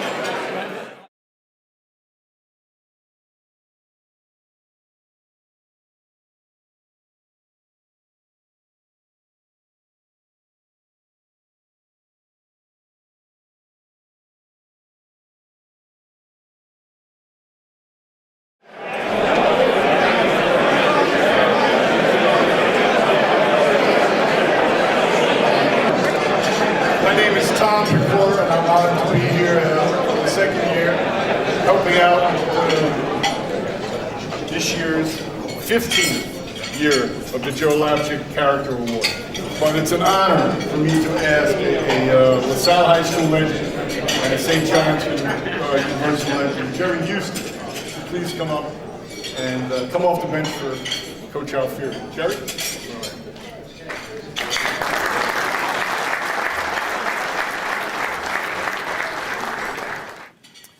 We had a much better team and enjoyed a double-digit lead in that game. And Kenny McIntyre, who was one of the stars on our team, he had the ball, and a defender got up real close to him. And Kenny took the ball, and as the play was down here, he kind of, whoops, elbow. He kind of waved it over the guy's head and pulled it back. And a youngster guarding him turned around looking, where's the ball? And Kenny Mack stepped back and hits a clean 20-foot jump shot. Well, I thought that was a pretty nice move. I really did. However, Coach Lapchick saw it a little bit differently. He immediately called a timeout. It was one of the few times I've seen Coach get upset. He looked Kenny straight in the eye and said, "You just showed that young man up. You embarrassed him and made him look foolish in front of his family and friends. We don't do that at St. John's." He says, "Now you can take a seat, Ken, on the end of the bench there and just think about what you just did." The timeout was over, and the lesson was learned. It was just something in Coach Lapchick. He always saw things a little bit differently, and he always wanted not only his players, but everybody else to do the right thing. Richard Lapchick, each year, has the ability to touch on every aspect of his father, his life, and the way he influenced people. So at this time, we'd love to welcome Richard to come up and please share those thoughts with us.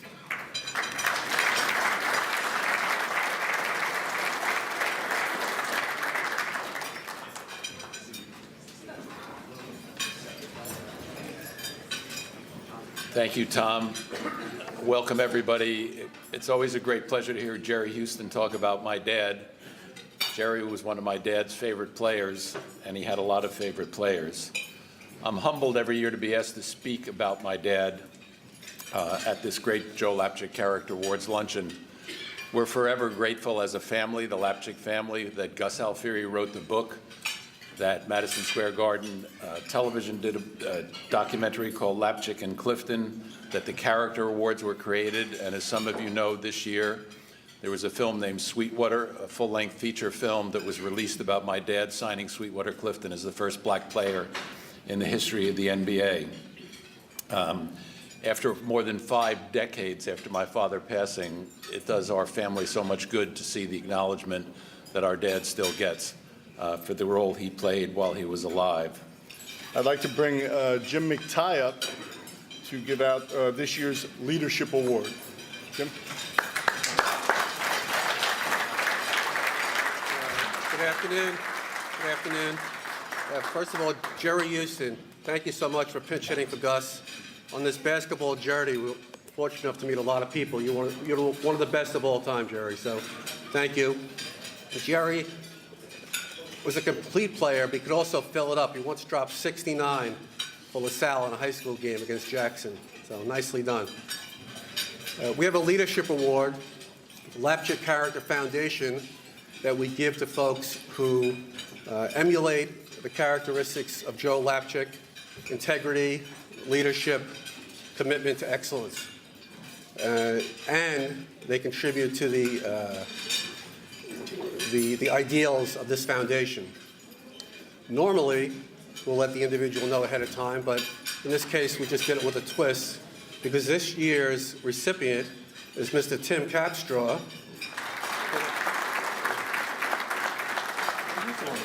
No, come on.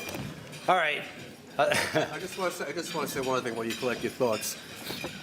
When Pecora was nice enough to pinch hit, Tim says, if you ever need me again, don't worry, I'll be back.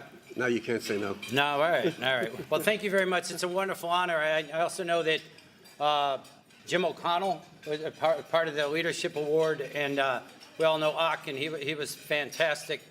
I also talked to Jim a number of times. I try to tell him to make this go quicker and sharper, so I don't want to talk long. I think that's a big key. The energy here is beautiful. Father Dennis, he's going to MC. You know, what are we playing around for? Let's get him going. And it's great to see old friends. And it was such a beautiful time to be here, especially Tim and Joe. So enjoy the day. Thank you very much. Great honor. Thank you.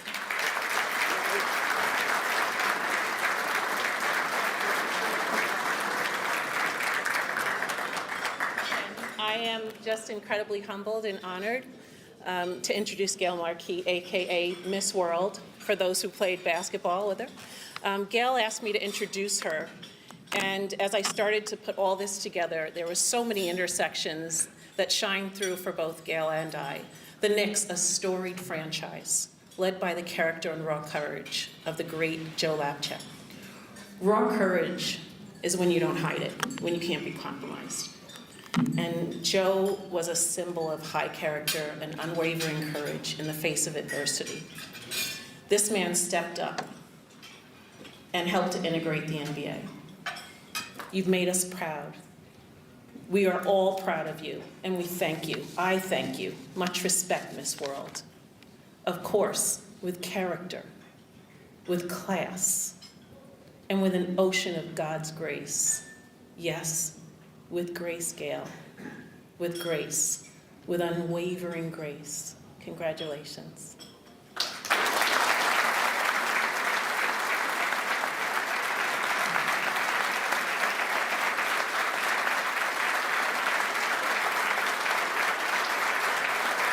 Now that's a tough act to find. I have to bring you back for the memorial service. It's going to be up in August. She's coming, honey. She's coming. So listen, blessed are the brief, because they shall be asked back. That's not happening today. I have some things to say. Anuka said a lot of it, Anuka Brown. She walked a tough walk. She walked a walk that I told her when I saw her at federal court, I said, you had to do this. And one of the women that came up to me at that time was a 5-time Olympian, Teresa Edwards. She comes up to me and she says, Gail, so great to see you. And I just happened, like I do now, happen to have my medal on.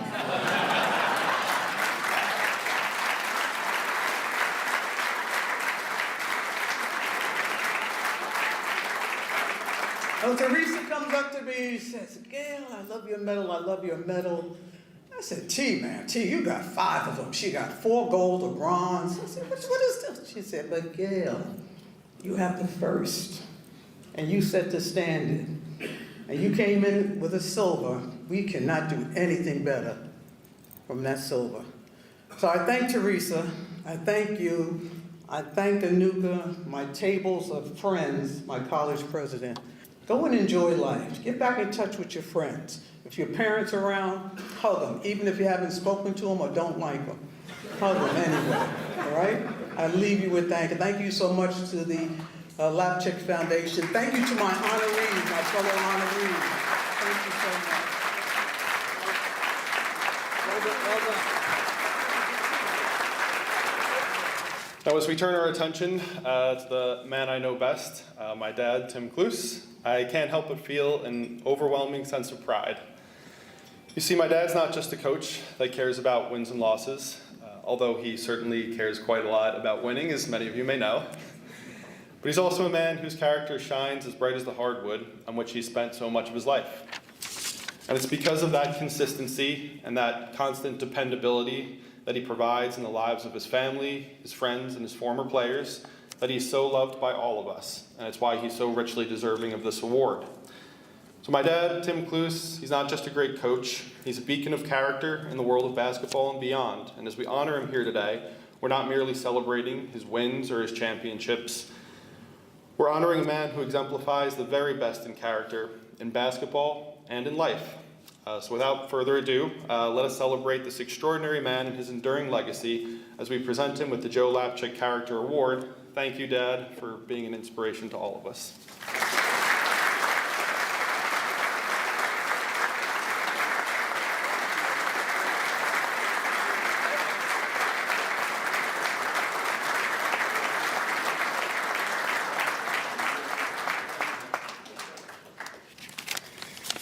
All right, so Jimmy McTighe told me that there's actually a cocktail hour after this, so I think I can throw this speech out. After what he said, I don't really know what to add to it, but I'm going to try to do a little bit here, and first of all, thank the organization, the committee, for having me here in this honor. I want to thank all the honorees. It's a privilege to be part of your group, and I do believe you're right, Gail, 23 is the best group ever, right? I was blessed to be able to coach for over 30 years. I coached at almost every level, from CYO to AAU, to high school, to junior college, to Division II and Division I. I enjoyed coaching at all levels, and I was only successful because of the great assistants and great players that I had. Always gave it their all. They never complained about how hard we worked once they became used to the benefits of working hard. To me, I wanted to give back to people who wanted more out of life than they could even see for themselves at the time. Cheers. God bless all of you.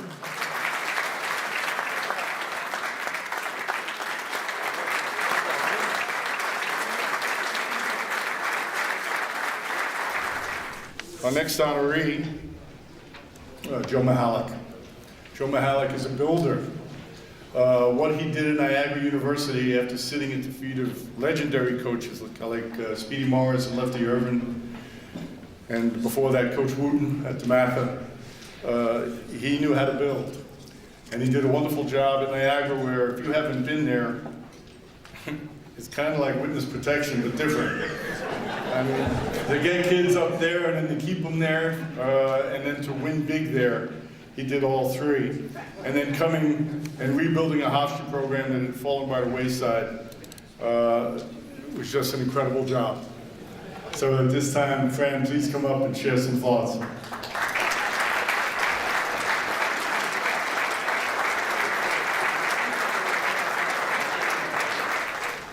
I am honored to be the introducer, as it were. Joe has two of his boys here tonight, or today, and they would have done a terrific job, and I hope I can do them justice as we talk about Joe a little bit. The other two talks, Tim and Gail, are phenomenal, and just it's a pleasure to listen to it. I'm grateful to have been here over these last 2 years. We get that Joe Mihalik look and that greeting. We live for it. We live for it. It's awesome. And he takes care of so many different things. For me, it's terrific. They asked me to come back to LaSalle. I said, if I can bring my friend Joe Mihalik with me, I'm ready to go. And it's been a tremendous year and a half. I've learned so much. I'm a better human being by just being touched by Joe Mihalik. So with that, I'd like to give him to you. And again, the speech may be a little bit challenged. The communication will be perfect. Thanks a lot.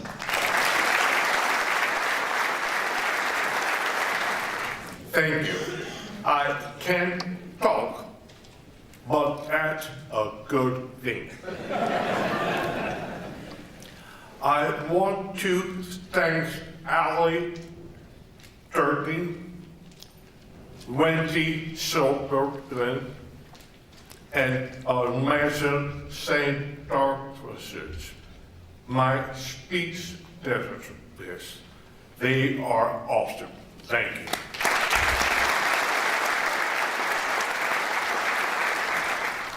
Although my career came to a strictly halt, now we be to be more present in my family's life.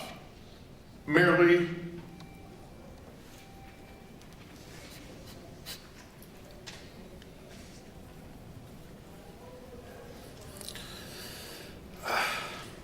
Joey, Mac, and Dodie, I love you all more than you will know.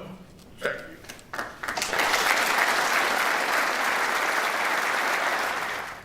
you. In other words, you leave on a high note, make the last job, go out on top.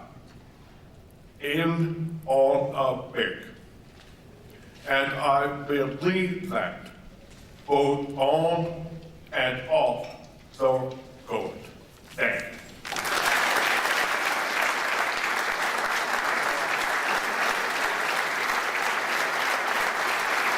So we go way back. And so the story continues. Where did Bill go? There you are. 1 week later, a proper introduction to a lifelong friendship, Nance caddy-cornered, not a word I would use, but caddy-cornered to Coral Gables, Florida, to call Arizona Miami. As fate would have it, he was partnered with the one and only Bill Raftery. And eager to please Nance, got taken out to an extravagant Miami Beach dinner, and as Raftery's one, young Jim got more than he bargained for that night. I'll let you fill the rest of the story, but I will say this. Being at several of those type of dinners over the years, that I know one thing that Jim did learn, and that's his nugget that he got from that night, is that I better own a winery rather than pay the wine bill all those years. And guess what? He did buy a winery. Jim is a smart man. Ladies and gentlemen, if you're not familiar with this gentleman, it's Bill Raftery. He has a room here 12 months a year because he's had so many banquets. And if you try... The last time I was in the building, he lured me into the second floor tavern at about 9:30. And then as I came out in the morning, they were opening the garage door because it was about 6:15. So watch your steps, ladies and gentlemen. Go Raftery. Thank you. This is the longest I've been in this room without a cocktail. It'll probably be the first time I've had the AC that didn't need a steam before I got home, so bear with me if you will. We did his first game together, and the next day I never saw him look so bad. The guy just couldn't hang in those days, but he's certainly come a long way since. But, you know, the humility of this wonderful talent is extraordinary. 3 Emmys, 5 Sportscasters of the Year, Sportscaster Hall of Fame, and this one just the other day, the PGA of America Ambassador Hall of Fame. Let's hear a nice round of applause.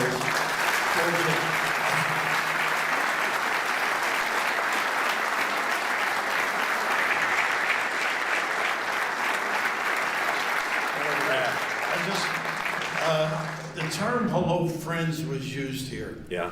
And years ago, I found out what it really was intended for. His dad was not feeling well. And it was a way of him recognizing his dad back in Houston, I believe, right, at the time. Yeah. That it was a comfort zone that he established by looking into the lens of the camera. And you're saying old friends, but over the years, he's mustered millions of friends. And last year, his final year doing basketball, we brought you a long way, kid. You know, I'm very proud of you. In Houston, prior to the game, he's going over last-minute thoughts, and he's going to introduce the two teams, and they play the highlights of all his great calls over all these years. And of course, one of them was right next to his Grant Hill with his championships. And Jim had no idea the PA man was introducing the highlights and talking about him. And I said, Jim, stand up. He said, no, no. I said, look, they all stood on this side. And I said, Jim, look over here. They were all standing behind us. 75,000 people applauding his career. I think we should applaud his career here today. Congratulations.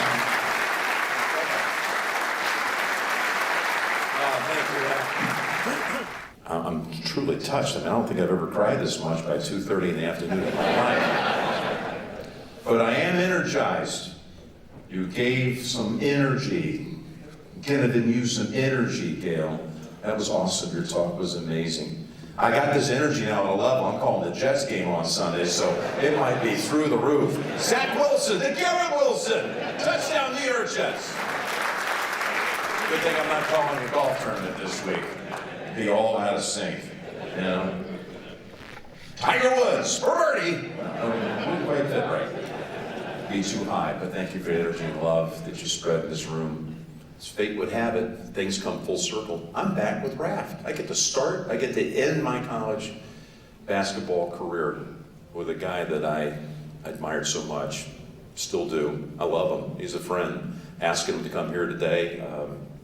I know there's a lot of things that all of you could have done, but to ask Bill, who's a busy man, to come up here, he's a Florida resident, to come up here and say a few words, and stand up for me yet again, it's more than I deserve. Raph, I love you.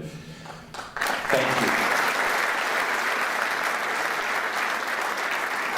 You know, Raph, if you don't know this, I think some of you do, but he was a schoolboy legend in New Jersey at St. Cecilia's. Held virtually every single high school boys basketball record in the state of New Jersey. Everything, leading scorer, all this stuff.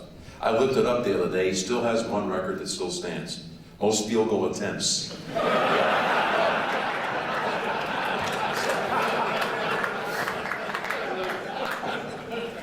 This group over here is the NYAC. I've done dozens of events in this room, but one year was upstairs. It was your all-sports banquet. I've always wanted to say this, I've never said this anywhere. One year you guys named me the NYAC Man of the Year. It was 2004. I flew my mother up here. My dad was deep in the throes of Alzheimer's. She was so proud. I think that of all the things I ever took her to, that night at the NYAC would be right up there number one. She went back and somewhere there, the AC got lost for her because she told everybody that she knew her son was the New York Man of the Year.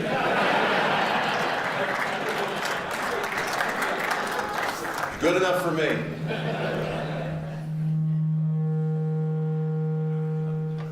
Now let's go back to the studio in New York. Here's James Brown.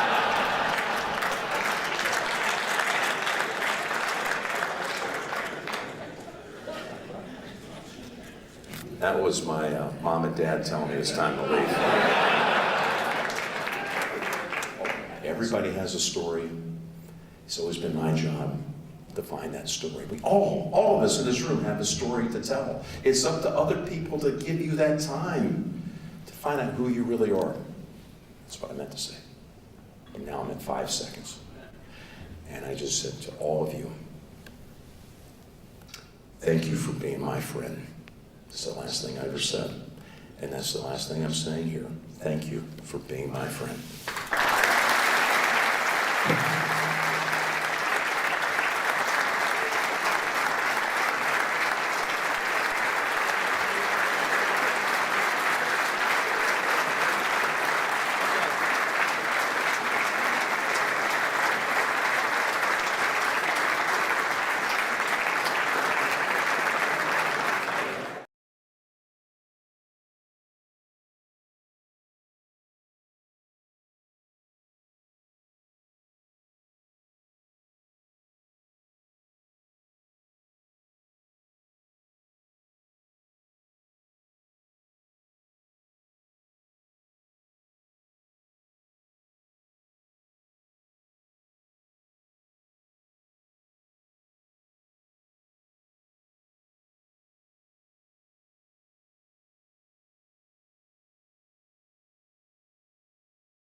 sit down? Would you kindly sit down, please? Would you kindly sit down? We want to continue with the program. Thank you. Thank you very much. You can kindly sit down. Some people have to move. Thank you. Everybody can sit down, please.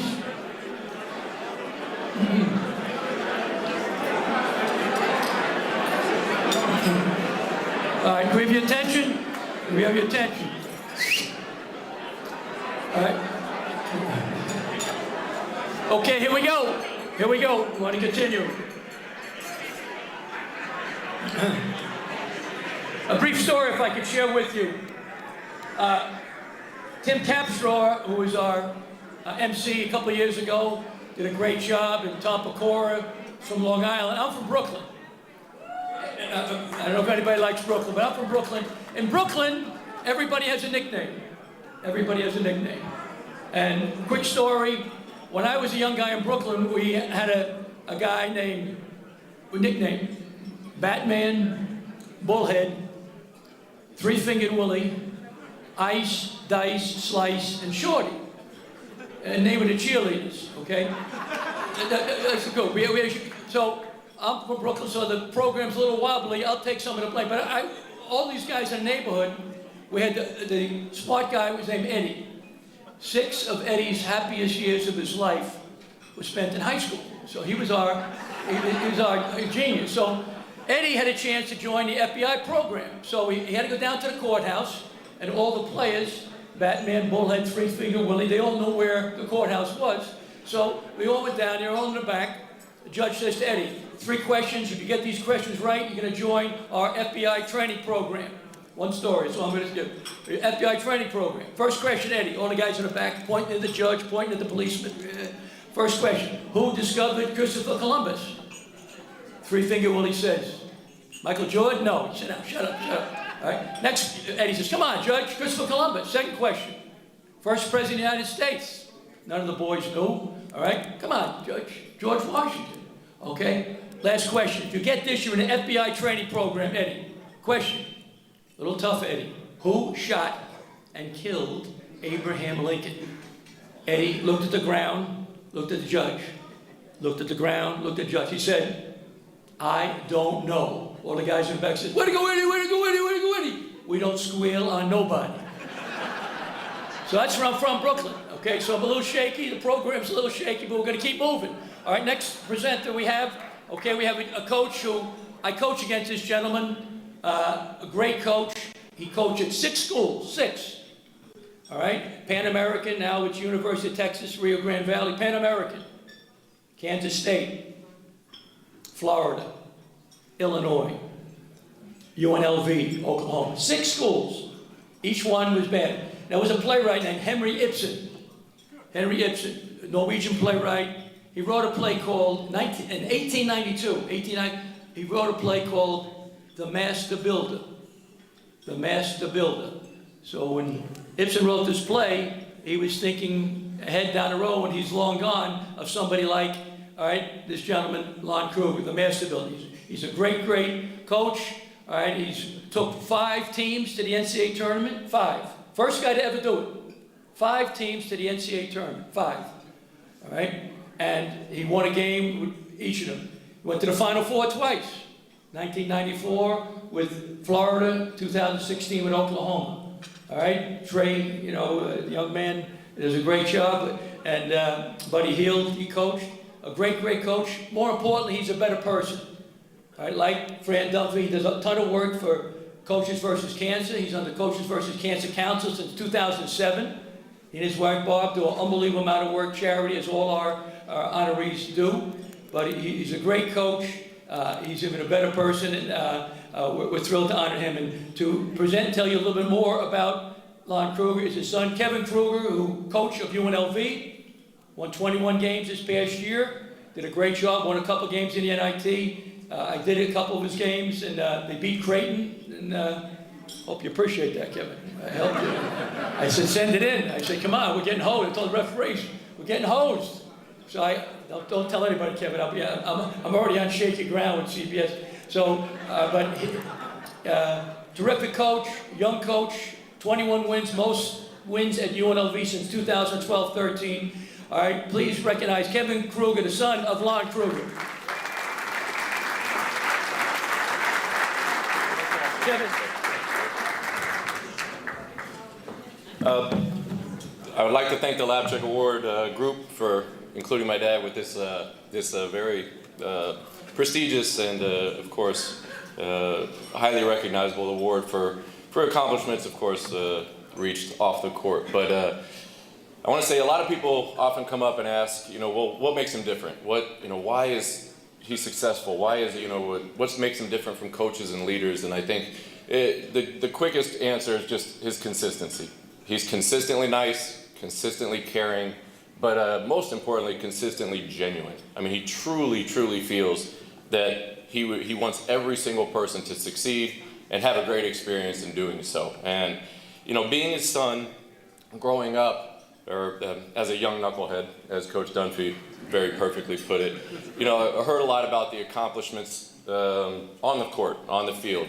A two-time Player of the Year in college, twice Major League Baseball draftee, once out of high school, once out of college, somehow invited to the Dallas Cowboys training camp to try out for a quarterback spot that may come available.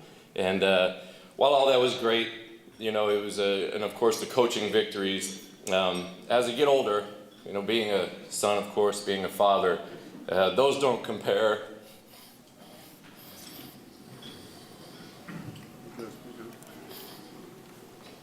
Apologize, Ray, I feel you, wherever you're at. But to being complimented on how nice my family is, how good of a person, him, my mom, sister. So, without a doubt, if there's any situation that ever arises where I have an opportunity or an option to be complimented for his accomplishments or how he is as a person, I would undoubtedly choose the latter. So, thanks, Dad. Congratulations. And I'm proud of you.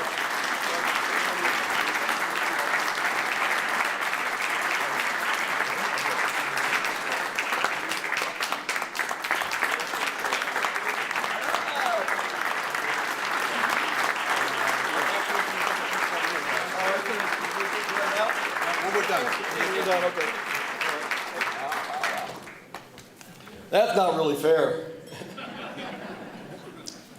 But, wow, appreciate that very much, Kev. Again, Kev's coaching at UNLV now as Fran and Jim are coaching, and they start official practice on Monday. Coach Nolan and I get to maybe have a little more time here in New York, but really appreciate you guys being here and all that you do. I appreciate the opportunity today, but Kev actually graduated from Arizona State University in '06 and had a year of eligibility left, and was the first grad transfer to take advantage of that rule change back in 2006. And he came to Vegas when we were coaching there, and I was curious as to how he would do with being the coach's son in the locker room. And the very first play, first day on campus, he knocked on my office door and said, "Where are we going for lunch?" So I knew at that time his security and confidence would work out well. But as Jim, as Fran said, truly honored here today, humbled. Certainly makes it extra special to share it with Coach Nolan and Coach Dunphy and Coach Larinaga. Highly respected coaches in our profession. They won a lot of ball games, but this is not just my opinion because it's shared by their peers as well. The integrity, the class, character with which they did their work, very, very well known and appreciated by everyone. And then, of course, you had, anytime you'd be associated with the Lapchick family, you jump at that opportunity for sure. Not just what they did for the game of basketball, but social change. Not many have done it better or had greater impact. So appreciate when you put that combination together. Makes for a very, very special day. Anytime coaches are honored or recognized for something, as Fran said, it's a result of hundreds of people surrounding them. And certainly that's true in my case. We had terrific players, great staff, great athletic directors, and most importantly, perhaps, assistant coaches that were just outstanding. You know, you spend so much time with assistant coaches in preparation for practice, the games, the booster club, you know, whatever, but you just spend a ton of time. We had great assistant coaches, and today great relationships and great friends throughout the country. In retirement, I've been asked, you know, often about what I miss most. And it's not the games, it's not the television lights, it's not anything but the relationships and the people. And certainly the time with those assistant coaches was so very special. Again, my function here really is to say thank you to a lot of people. You know, as again, Fran summed up in a lot of ways, but it's all those people around that make it very special. I grew up oldest of 6 children, town of Silver Lake, Kansas, 800 people. A little different from looking out at Central Park here for sure, but and just wonderful people. Growing up, I never imagined that I'd have the opportunity to really travel throughout the world, you know, meeting so many wonderful people, seeing so many great places, and all the time working at a job that I love doing every day. And again, you know, it's not an accident that I'm standing here today, but it's because a lot of other good people. Growing up in a town of 800 really does become a part of the community. You got great coaches, great teachers, opportunity to play for Jack Hartman at Kansas State University. Just unbelievable experience there. But most importantly, you know, 2 wonderful parents. You know, they were all in on anything they could do for their children. Again, 6 children, so it was all about their time. You know, they had nothing on their agenda other than doing whatever they could do to give us a foundation, each of the 6 children, a foundation from which we could draw on for the rest of our lives. At the time, I knew I had it pretty good growing up. I just didn't realize how good at that time, you know, but you know, to look back now and realize that pretty much everything that I do is impacted by those growing up years, impacted by the example that my parents set. They were all about others. I know the Lapchick family would have loved my parents.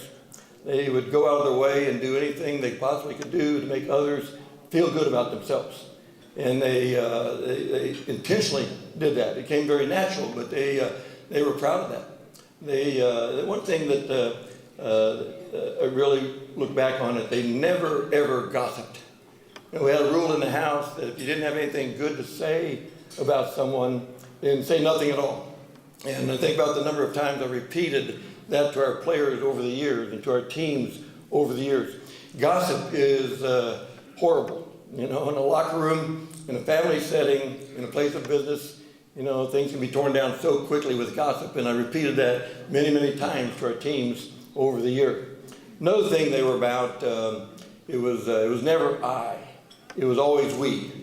You know, if one of the 6 children came home and said, I did or I won, we get no other words out of our mouth. They'd say, who did it? And then of course, we did it. You know, it was always we. And with our teams, again, I look back on it, you know, we emphasize team first attitudes.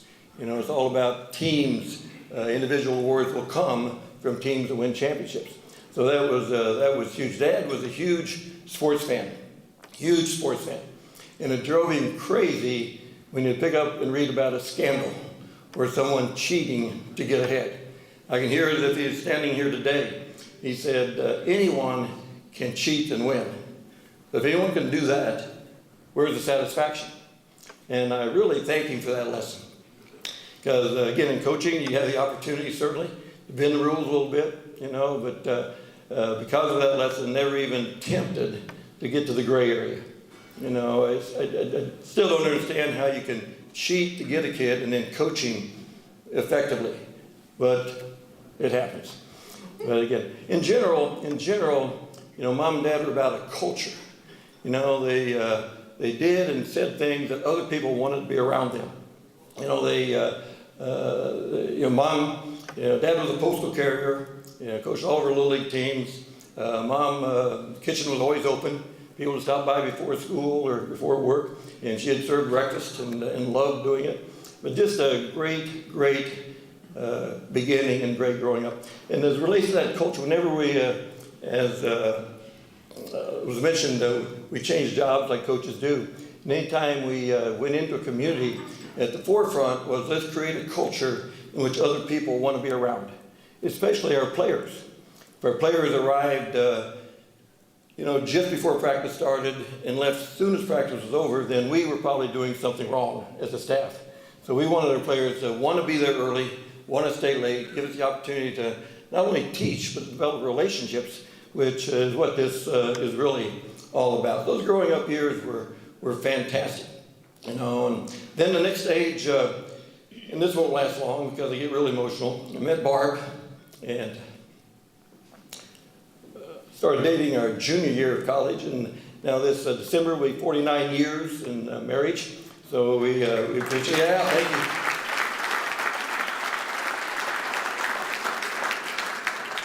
I needed that moment, so thanks very much. But she's at the heart of everything, and to say thank you is not adequate, but love you very much. Thank you. I tell you, when we left the community, they missed her because of the volunteer stuff and the charity work. They missed her much more than they did me when we moved on. So, but again, it's just I appreciate the opportunity to be here to relive some of those childhood memories because they were very special. And again, the Lapchick family, appreciate all that you do for others. Not many people have matched it, and appreciate that very much. And again, appreciate the opportunity to be here today. Thank you very much.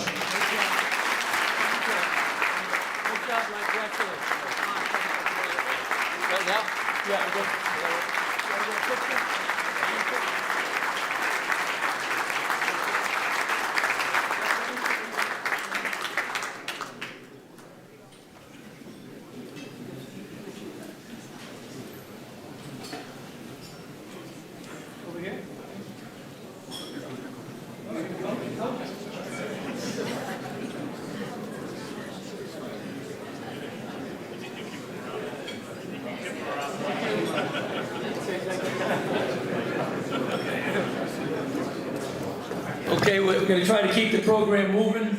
Want to introduce a couple of people that are here today. I apologize, I can't introduce everybody, but one gentleman here is the president of the Brooklyn Old Timers Association. He's a great coach for many years at Bishop Ford High School, and he ran the CHSAA.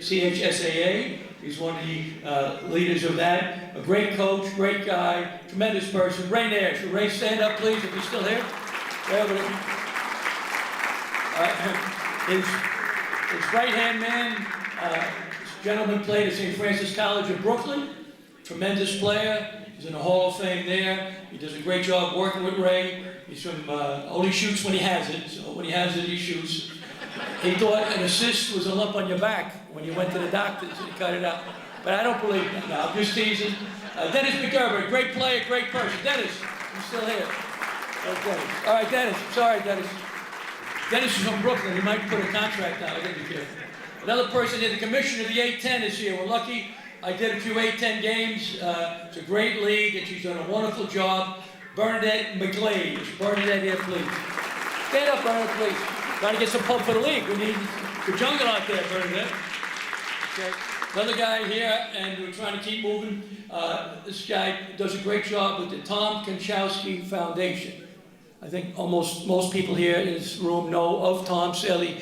We lost him a couple of years ago. The Tom Konchowski Foundation raises money for young boys and girls to go to summer camp, all right, some to help them with if they're going to a parochial school, to help them with tutoring. It's a great, great organization. Tom was one of the nicest human beings alive, dead, or yet to be born. A wonderful guy, and he helps out. He's on that board.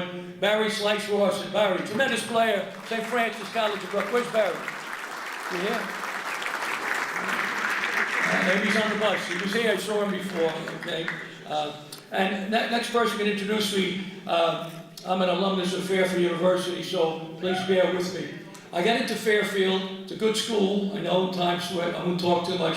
I was experimental admissions. experimental. That's sad. If you think about it, experimentally. They gave me the rock test. They said, which hand is the rock in? Now, I'm from Brooklyn, so I don't trust anyone. I don't trust them. My wife, I'm sure, but all right? Took me 3 guesses. They said, no, you failed the test. They said, I bring in this big boulder, all right? Which hand is the rock in? I still wasn't sure. I got in a second guess, so I got in. It was experimental admissions at Fairfield. It's a great school. I was there, right around the turn of the century, a long time ago. We have a few people here to share with our next honoree, Dr. Brett Bouchette, the Director of Athletic Development. Dr. Bouchette, please stand up. Stand up. Don't be shy.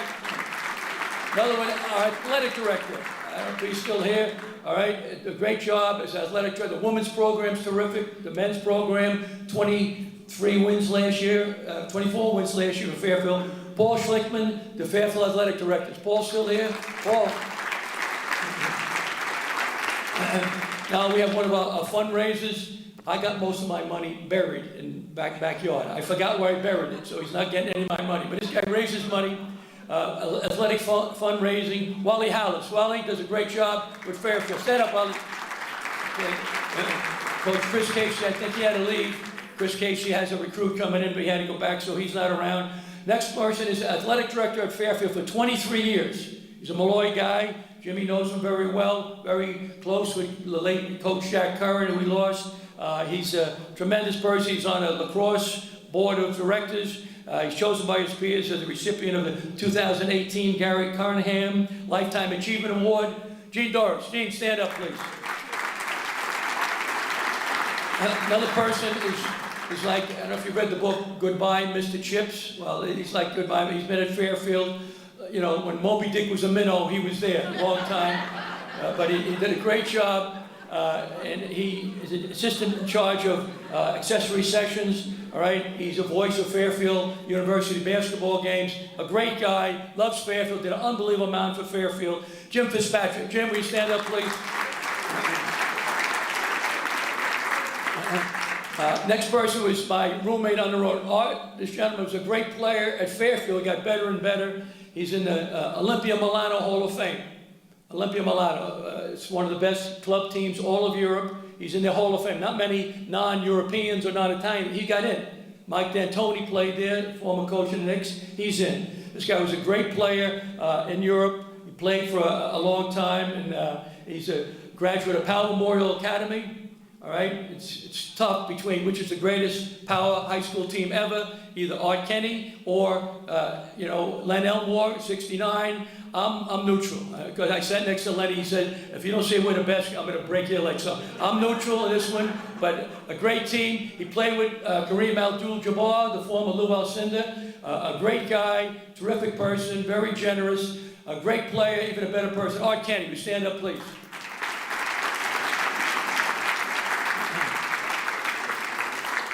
His better half, who he married, and God bless her. She's been with him for 50 years.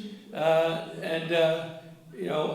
met my wife, which she's not happy about, at their wedding. So my wife, she's a little upset, but I met him at their wedding. So I'm paying some dues. Well, we're still married, but I'm on the fence. No, hopefully I'm on the fence. But she did a great job. She was a nurse for a long time. She took care of caregivers. Caregivers, as you know, take care of a person with a serious illness, a disease, whatever. She helped the caregivers. A lot of times the caregivers wind up getting a stroke or a heart attack. They're taking care of some person who may be paralyzed or sick. But she does a wonderful job, a great person, Jeannie Kenny. Jeannie, will you stand up, please? Stand up, Jeannie. She's going right to heaven. I mean, Art Kenny's a great American. Artie's a great American, but she's even better. You did a great job. A couple more, and I'll keep moving on. Another guy was a great player at NYU. He scored 101 points in a game. 101 in a game. I mean, in a French league. He's at NYU Hall of Fame. Great guy, Jim Signorelli. Jim, will you stand up, please? Next gentleman played for Real Madrid, which is one of the best club teams of all of Europe, national recognition, international recognition. All right, he won 3 Euro Cup titles and 3 FIBA intercontinental titles. 2008, he was voted by the committee in Europe to be one of the most 50 influential people in European basketball. The 50 most important people in European basketball over the last 50 years. Walter Serbiak. Walter, will you stand up, please?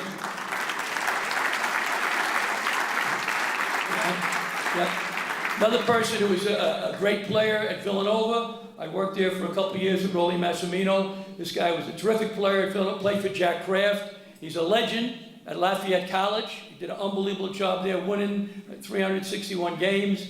He's a class guy, played in Sweden for 7 years, played in Venezuela for a year. He was a tremendous player, a great coach, and a wonderful person. Fran O'Hanlon. Fran, is he still here? Oh, Fran, all right. Fran didn't like the table or something, so he moved.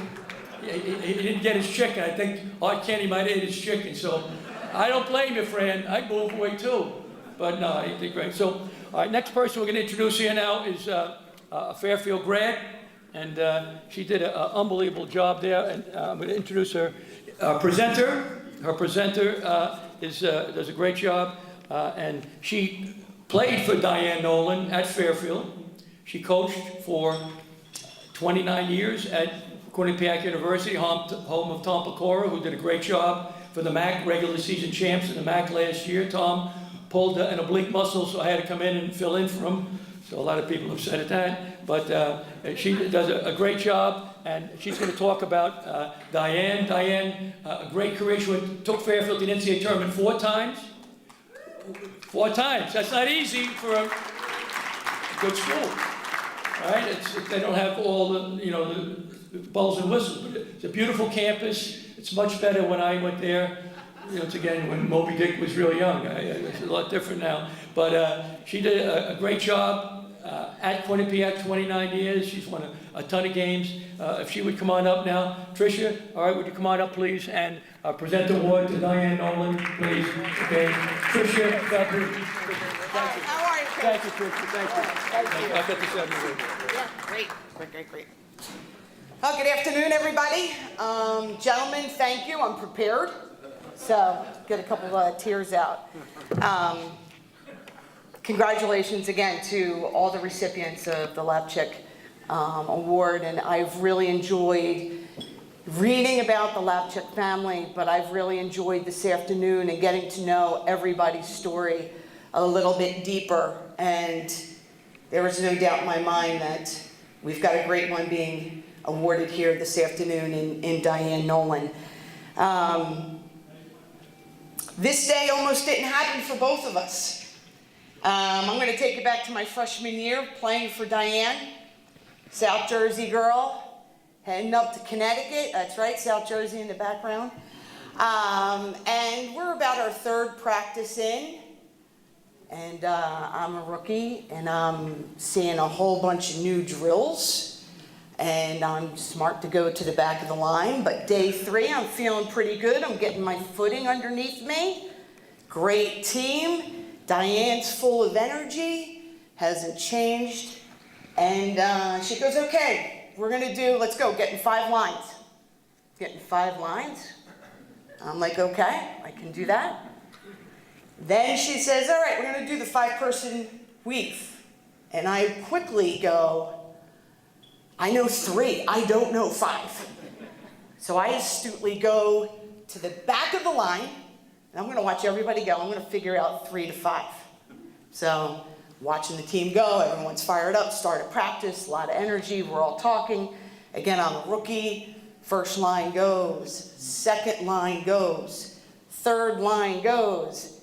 I say, I got to get in this line somewhere. So I get in the line.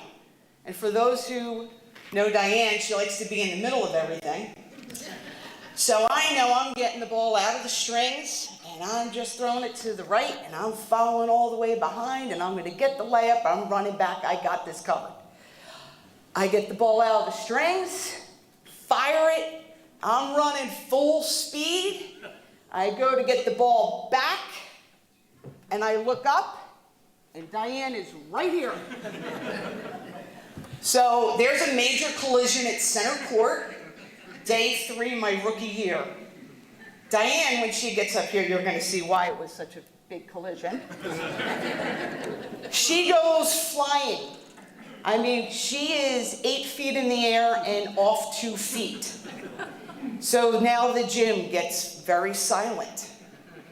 And I could feel the stares from the upperclassmen going, we get back to that locker room, you're in trouble, because the rest of this practice is gonna be horrible. We're just gonna run. So I'm just this little freshman saying, oh, sorry guys, back to the gym. Diane pops right back up, brushes it off. What's everyone standing for? Let's go, back in line. We're going, we're running. I'm just holding my breath. I'm holding my breath. After practice, apologize to everybody, and I immediately go back to my dorm in Loyola Hall. And of course, I have got to wait for the phone at the end of the hall. But I finally get it, called my parents, said, I'm sorry, you're probably gonna have to come pick me up, because I nearly killed my coach today. And nobody on the team is happy about it right now, because we ended up doing a little bit of running. So, 2 days later, the call comes down. Saka, Diane wants to see you in her office. Everyone's warmed. I'm shaking everybody's hand. It's been great. Good luck with the season. I go into the office. I sit down. And Diane goes, hey, Saka, I know you're a tough kid. We're from the same area, South Jersey. My mom coached your mom. But I just want to tell you, I could still take a good shot. She gets the shorts and she lifts it up, and there's nothing but black and blue straight up her side. So it's amazing that I'm here getting to present and tell you a little bit more about Diane Nolan after day 3 my freshman year. This relationship has been mutually beneficial. I got an excellent Jesuit education, lifelong friends, and a husband. He did come in and propose on a white horse before one of our games when I was working for Diane as an assistant coach. And by the grace of God, we won that game, because I knew I would be watching film until the middle of the night. So, but Diane got 1,600 points, over 1,000 rebounds, and 2 MAC championships, and probably a contract extension. But I'm not here because of my playing career. I'm here because Diane saw in me that which I didn't see in myself. She plucked me from a cocktail waitressing job after graduation down the Jersey Shore and made me her grad assistant. Now everything I have and everything I've done, I owe to Diane. I've been able to fashion out a career, educate my children, and live a great life because of Coach Nolan. I saw what she did and tried to duplicate that over the last 30 years. Like her, I've always tried to treat people around me with dignity and respect. I've told them the truth and tried to use my position to help them access educational opportunities and provide guidance as they move into the world well beyond their college days. I've seen her courage as a passionate champion of women's sports, fighting for equal footing during a time which isn't as easy as it is today.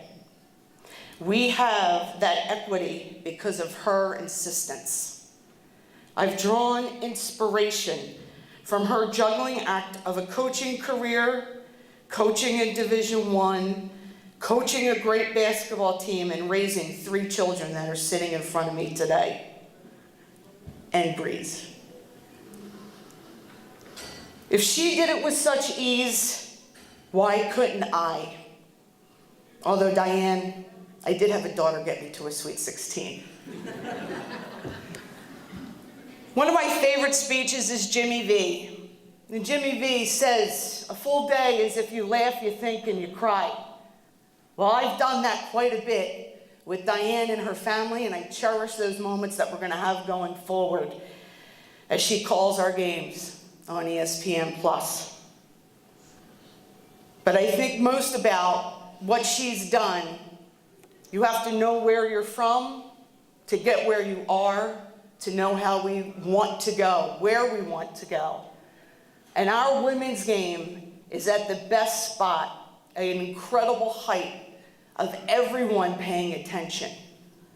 And if it wasn't for Diane Nolan, I see Bernie McGlade, I see Kathy Rush, Vivian Stringer, Muffet McGraw. There is no way I'm getting up here having the success that I've had professionally and personally if it wasn't for this woman that gave me my opportunity. It's with great pleasure I introduce Diane Nolan.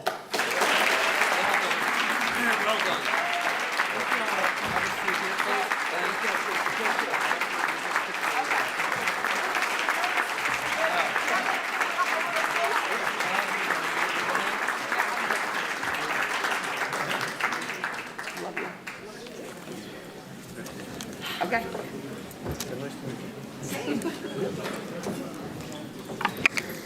Wow. To say I'm humbled and honored to share this stage with Coach Fran, Jim, Coach Long, I mean, it's just amazing. You have to understand, like Trish said, like where you come from. And I was very, very lucky, blessed.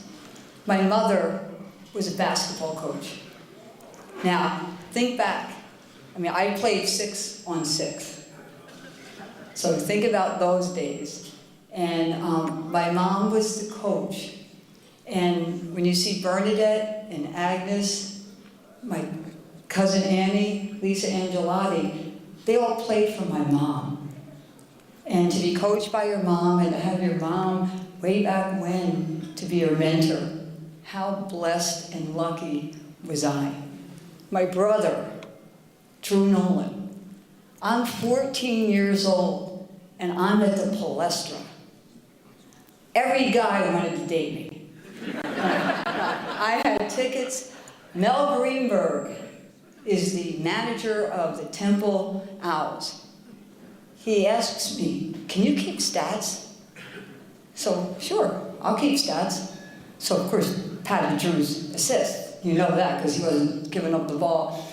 But to have your brother be who he is and to be one of my mentors, and Coach Litwack, what he did for my brother and my family. I mean, someone who is just legendary in the game. And I have a chance, he came down to visit us in Wildwood, and it was raining. We had a little summer rental. My brother was down there, and Drew needed to talk with Coach Litwack. And he goes, Diane, you walk me to my car. And I've got the umbrella, and I've got Coach Litwack, and I'm walking him to his car, and he's telling me, you know, you watch out for Drew. You watch out for Drew, because we need him. And that's one of my mentors. Now, I go to Glassboro State, my first collegiate games, my first 5-on-5 game. So you can imagine what I had to learn all of that. After that, I go to West Virginia, become an athletic trainer. I got a graduate assistantship, hated that end of the bench, so now I go the other way. I go to St. Francis. And now when I was leaving graduate school, I got my master's right after undergrad, you could go anywhere. Everybody needed a job. I'm in Morgantown, West Virginia, and St. Francis College in Brooklyn says, come on in for an interview.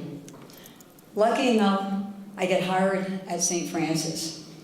Who do I share an office with but Mr. Dan Lynch?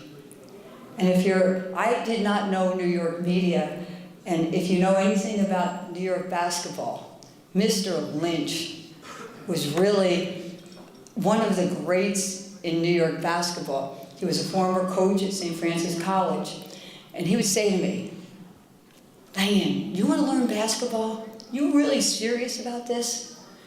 He would take me to Red Sarashek's sporting goods store on Flatbush Avenue and go over X and O's. He would give me tickets to the Garden. Now, here I am, I'm used to the Palestra. I go to Madison Square Garden, and I'm sitting there 3 rows from courtside, and John Condon's on the announcing, and he goes, we have a great in the audience. Nat Holman, stand up. It's the guy sitting next to me. And I'm like, oh my gosh, how blessed am I to learn the game. And if you know anything about St. Francis, it's a commuter school, lucky enough to recruit players that really wanted to play the game, but grew up in CYOs, in Catholic League mainly, and really were able to bring all those values, which I hold dearly, to the college. And I think of Irma Garcia, who wanted to be here, who played for me at St. Francis, became their coach, their athletic director, now the athletic director at Manhattan College, and she was just named to the NCAA men's basketball tournament committee. So you see how, you know, when you do it right, you get rewarded. And look where Irma is today. Now, at St. Francis, I taught. So I had to teach, and was getting my doctorate at NYU and coaching the basketball team. Well, now Title IX comes in, and full-time coaching positions for women are happening. And while we were at St. Francis, we played at Fairfield. Now, we had to share the bus with the men's team, because always double headers. Some of the bus with Lou Rosini, all these different wonderful coaches. And we go up to Fairfield, and I fall in love with the place. What's not to love about Fairfield? We go up there, and the Terriers break their 22-game winning streak. So we're having a great time. We're in the Oak Room, which was a little room in Fairfield with my team from Brooklyn. And now they advertise for a full-time coach. And I'm like, I want that job. And as all of us coaches, well, we want that recruit, we want that win. We're going after it with everything we got. So I get everyone I know to call Don Cook, who was the athletic director then. I mean, poor Don is at a urinal, and someone taps him on the shoulder. And he goes, don't tell me about Diane, no, don't tell me about that. So I'm trying to get this job. And I get offered the job. I had no idea how much money it was. I just said yes. I'm a horrible negotiator. I said yes, I want the job. So now I go in to see Brother Sullivan, who's the president of St. Francis. And I go, Brother, I'm actually going to go to Fairfield, and I want to be a full-time coach. And I'm sitting in his office on his couch. And he looked at me, he goes, what? Why would you leave teaching to become a coach? And I thought, why? This guy doesn't know. I mean, who wouldn't want that job? So now I'm so excited. I'm at Fairfield, can't wait. You know, I walk in July 1, I'm all dressed up. No, walk in, and this is the way I'm greeted. And you'll see how times have changed. Here's a key to your office, and always remember, the only reason why you're here is because of a law. True story. That was my introduction to Fairfield. Right? Now, I'm getting ready for practice. And Coach Barakat is the coach at Fairfield. And I go in, I go, Coach, you know, just want to know the schedule, how you're doing things. And he looked at me, he goes, you get to gym when we're finished. No idea what time that was going to be. Could be 2 hours, could be 2.5. This was before the 4-hour rule. Could be 5 hours. So there is our team, we sit there, and we're waiting for Coach to get out. But as my mother always taught me, as my father, hard work pays off. And we always said to our players, we're not going to hide behind the law, we're going to earn what we deserve. And well, we did. The beauty of what we all do, and I'm looking out to see some of the former players, is, you know, you think about where this round ball takes all of us. And I think about the players that maybe didn't have the chance to go to a great university and get a great education because of that basketball. And how great it is when one player comes up on a Greyhound bus, goes to Port Authority, comes up to Fairfield, and the other one comes on a private jet by her father, and they all get on this team and collectively are able to win championships. And you don't know who took the bus, you don't know who was flown up in their father's jet, but you know what they did and accomplished as a team. That's what I've been blessed to be surrounded by. Players who 100% graduation rate is the statistic that I am most proud of. I mean, all those players now, Chris McGinnis, who's sitting at one of the tables, one of the leading attorneys in Manhattan, who came to Fairfield, was able to get that Jesuit education and also win basketball games. There's nothing like a coach when you can look at the smiles of your players when you get an at-large bid. Now, we're at Fairfield. Now, we're sitting in the locker room, and we lost our championship game by 2 points, and we're trying to figure out, do we have a chance? We're in the MAC conference. And can we get an at-large bid?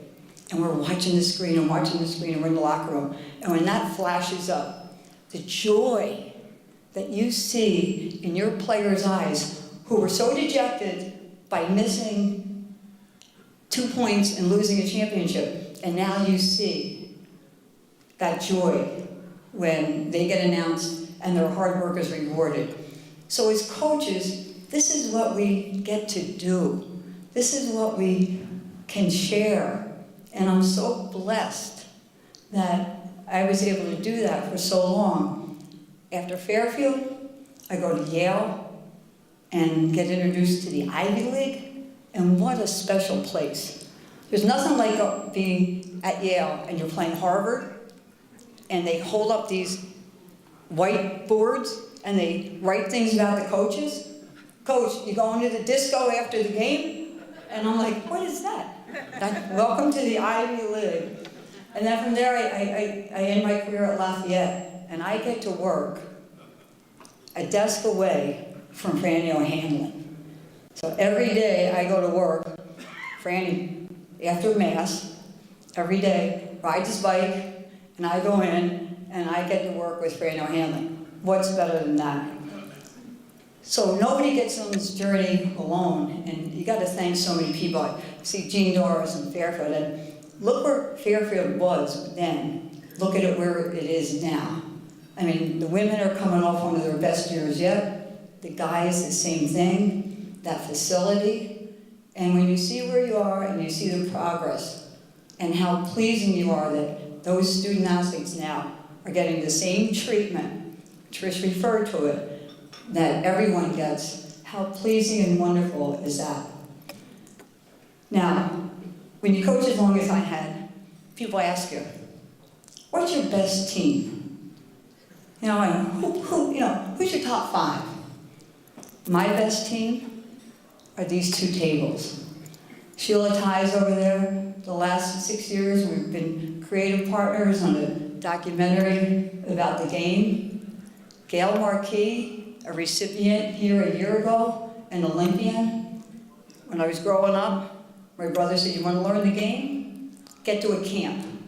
You get to the Pocono Invitational. You all probably went to 5-star Pocono Invitational and learn the game. And I would pick Gail up, and we'd ride to the Pocono, and we'd figure out this game. So when you see my broadcast partner, Steve, it's always been about a team. My assistants here, Jeannie, Pal, Lenny, Fran, you mentioned it. You're only as good as the people surrounding you. Those 3 individuals had my back, had our players' interests, and are so integral with every success that we ever had. My A team. My high school sweetheart is my husband. He has watched me play every high school game, every college game.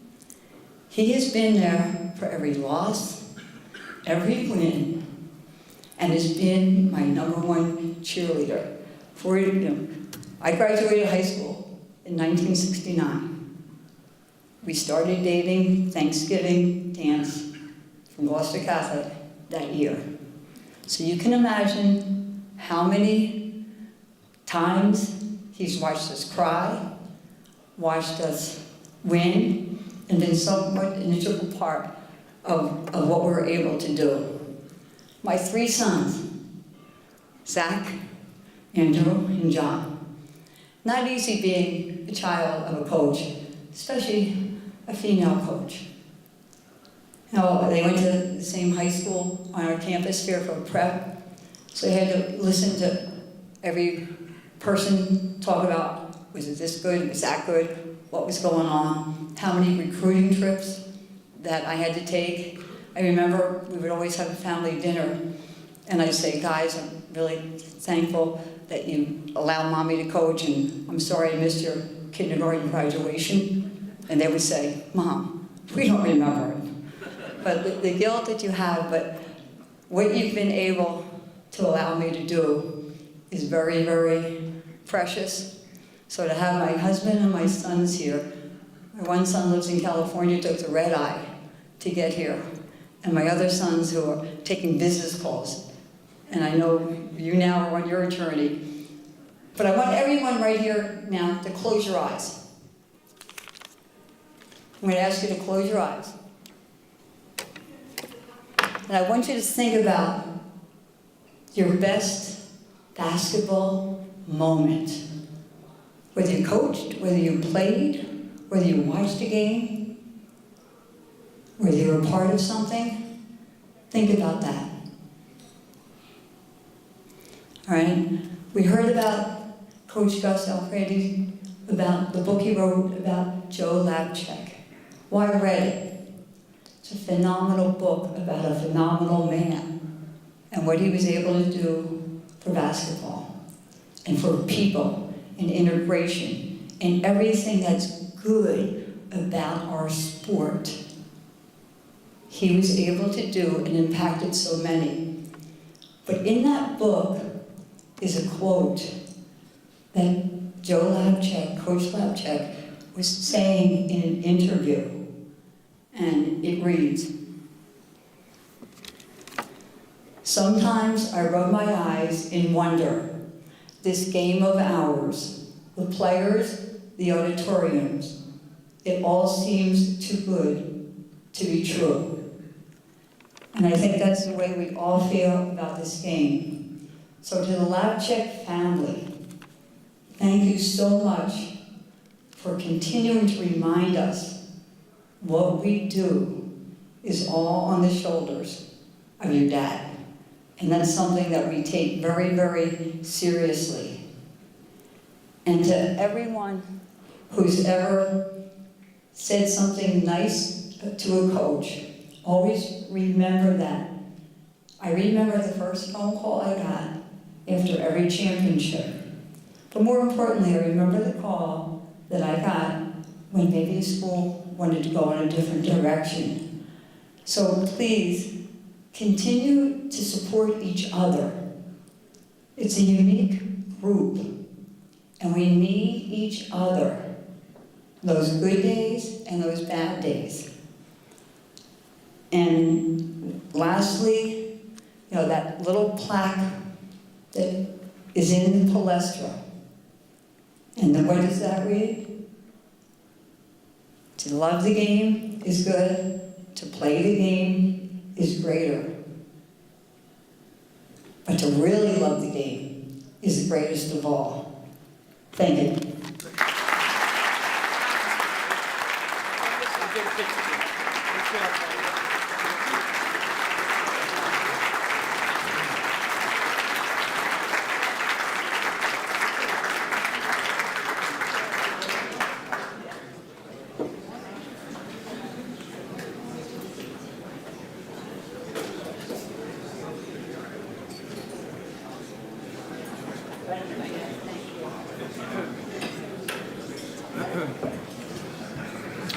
Okay, thank you very much, Trish and Diane.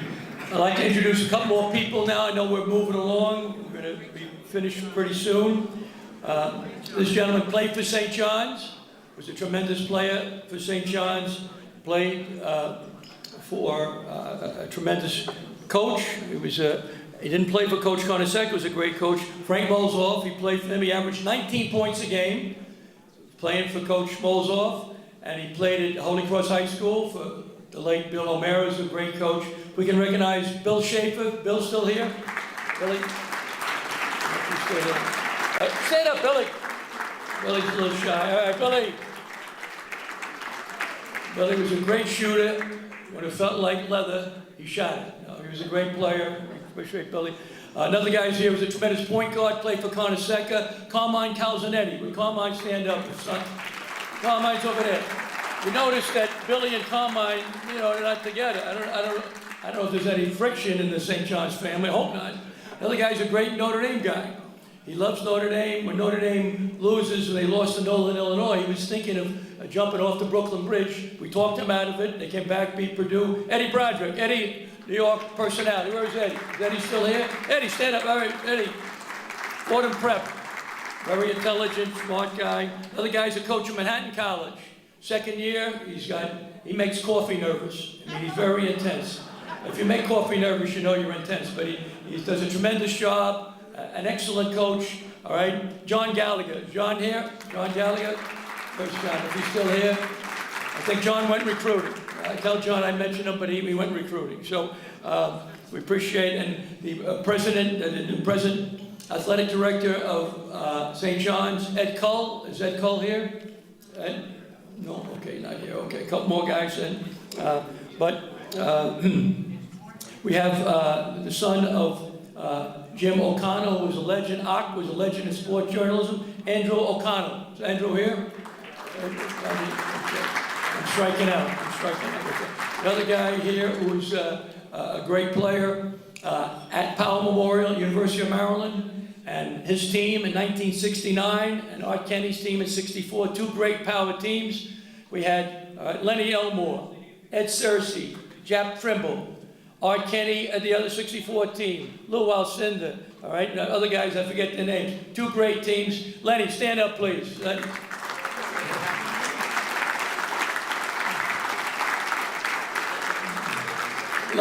Lenny's very intelligent. I mean, he went to Harvard, got his degree at Harvard in law, taught at Columbia. I mean, I was experimental missions, so I couldn't talk to him too long. So, but Lenny's a great guy, great player. Another guy, a tremendous player at All Hallows High School, close friend of Coach Larinaga, John Carey. John, please stand up. Great coach, All Hallows High School.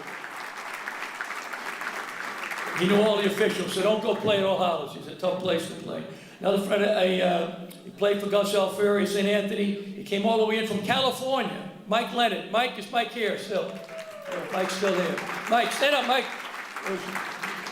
I'm sorry, where are you? Mike, stand up. Come on, Mike. All right, these guys are shy. I mean, last night I told him, even train stop. He wouldn't talk. I said, even train stop. The guy kept talking, but he's a good guy. So we have some good people. We have the CEO of Fox. All right, Fox here. John Nailing. John, is John still here? John? No, I guess he's not here. Okay, he had to go to work. Okay. So next person now, we're going to introduce our last honoree, a tremendous coach. I coached against him when I was at Xavier in Cincinnati. He was at Bowling Green in Ohio. He's a tremendous coach. He played for legends. Jack Curran at Malloy. He was a legend, a wonderful coach. Lord have mercy on him. All right, Joe Mulaney at Providence, another legendary coach. So he did an unbelievable job playing there. He won 740 games. 740 games. I mean, that's a little handful. That's a lot of games. Jim's worried about, he's got a plane. Sorry, Jim, relax. We'll get on a plane. I'll lend him some money. He's worried about the plane. Forget the plane, Jim. God damn it. All right, I'm trying to give you some love. But a tremendous coach. All right, his wife Liz and Jim do a lot of charity work in Miami area. Liz, you stand up. She's the brain. Stand up, Liz. He over-recruited, but he hit the lottery with you. Yeah, he hit the lottery, certainly. Marion Liz, she's a great time. So Jim had a great career. Tremendous coach in the ACC, close friend of Gene Doris, and introducer is a guy named Bill Courtney, who was Jim's assistant for a while, was head coach at Cornell for a while in the Ivy League, came back now, his fourth year, associate head coach of Miami, does a wonderful job, helped them get to the Final Four, 2023, Miami went to the Final Four in 2006, all right, Jim Larinaga took George Mason, as you know, to the Final Four, great coach, but behind a great coach, a great assistant. Bill Courtney, come on up and tell us about Jim Larinaga. And tell the plane, the hell with the plane. We'll get on a plane, we're ready.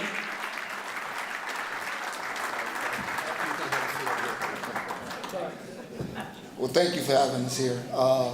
Really appreciate this opportunity to speak. When Coach L asked me to present him for this award, I was extremely excited because as good a coach as he is, he's even a better person.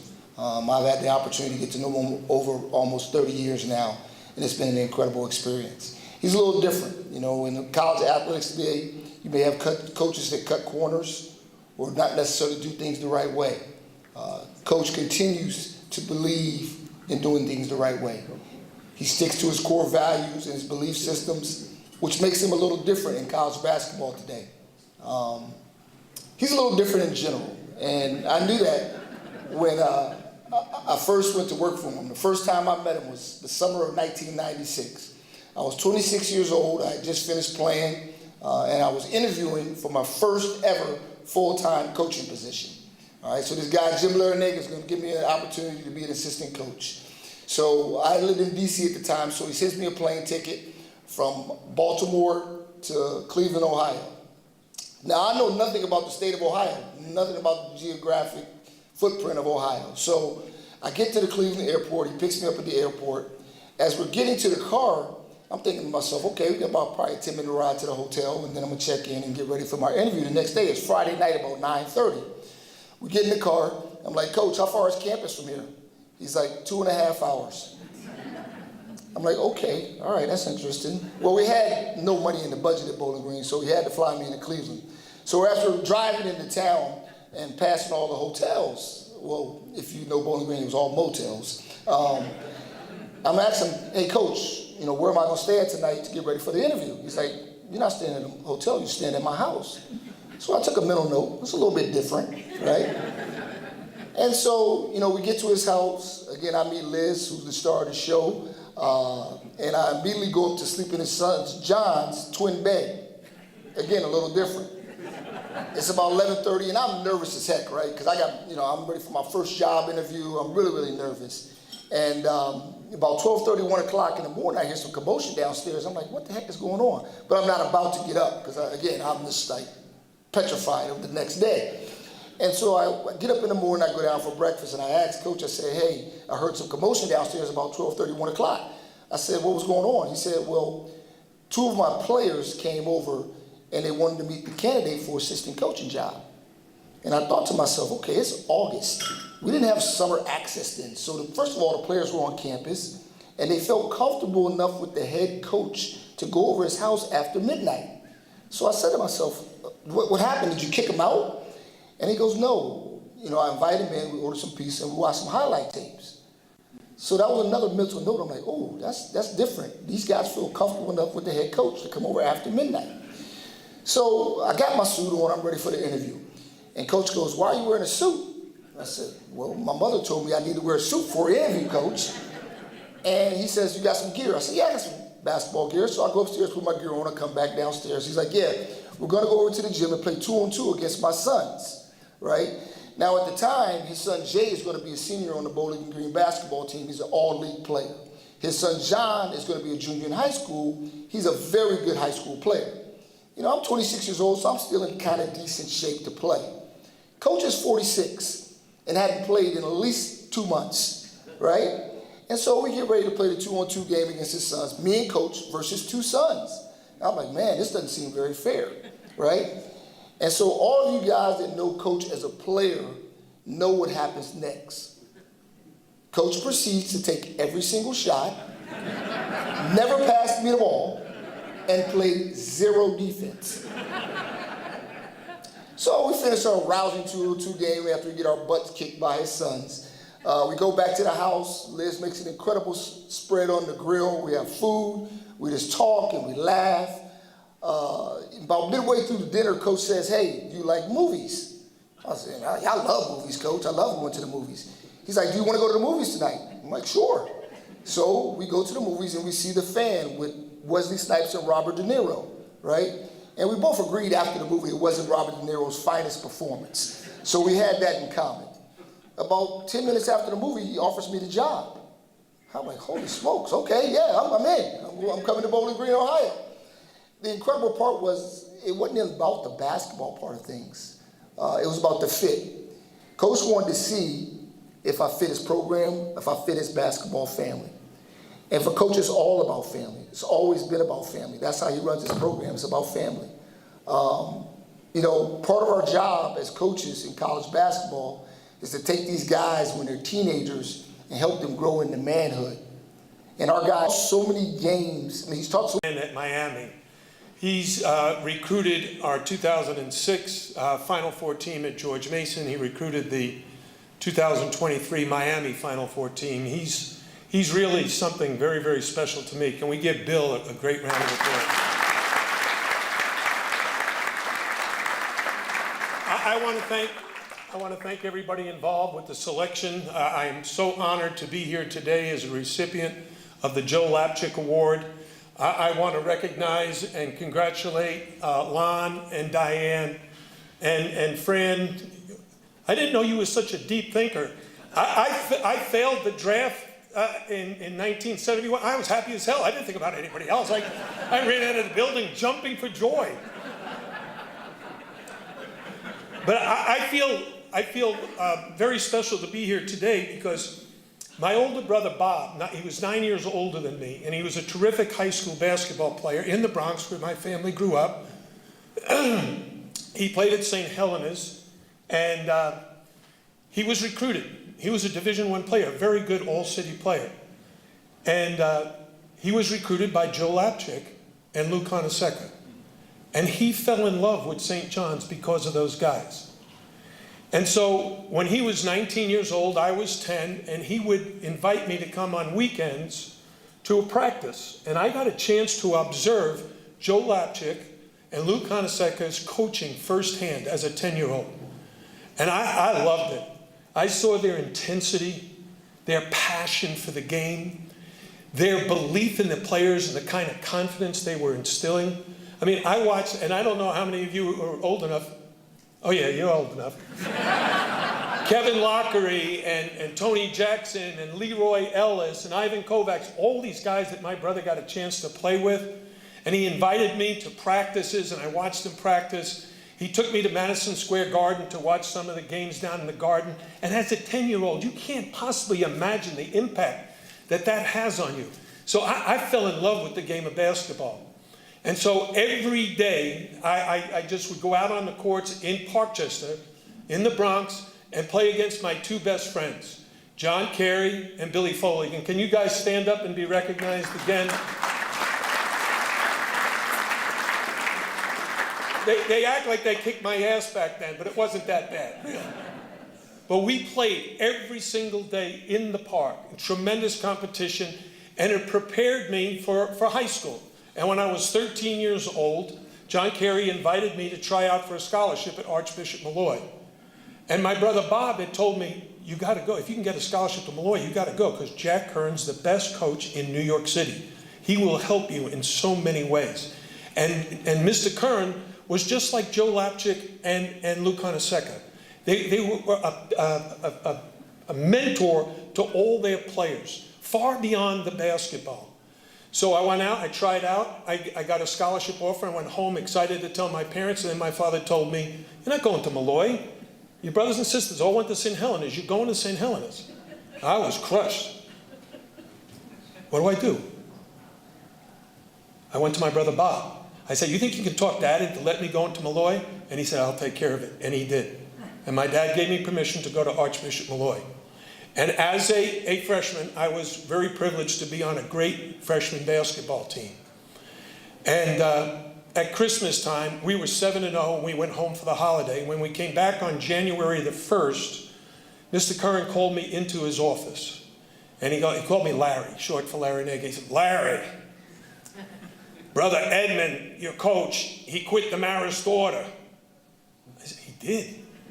Who's going to coach the team? I want you and Zeitler to coach the team.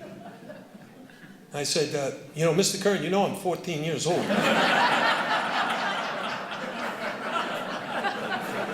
I want to recognize, I don't know who the head coach was, but we did a hell of a job because we went undefeated and won the city championship. Dick Zeitler, will you stand and be recognized? But hey, very, very simply, we went undefeated. I said, I want to be a coach. Mr. Curran's right, this is easy. We can do this. Dick and I, how long have you coached, Dick? 30 years. Oh, 30 years of coaching. I'm only at 53 right now. So I loved it. My sophomore year, we went undefeated again, won a city championship. My junior year, I started to realize what coaching was all about. I learned the importance of knowing your role. Okay? So we're playing Dwight High School at home at Archbishop Malloy, and my brother Bob is going to get a chance to see me play for the very first time in high school. So I'm fired up. So the game begins. I get the ball on the wing. I bury a jumper. I get it a second time, go to the middle, pull up, hit another jumper. I got 4 points early in the game. I'm playing well. Mr. Curran, he did this thing with his fingers. Remember, Gene? Timeout, timeout, timeout. So there's a timeout early in the game. We're ahead. I'm playing great. He calls over. And he lined us up always in the same, in a semicircle, and he looks at me. He said, Larry, defend, rebound, don't shoot, pass the ball to Gallagher. John Gallagher was our star of the team. So I found out right away, you have to know your role.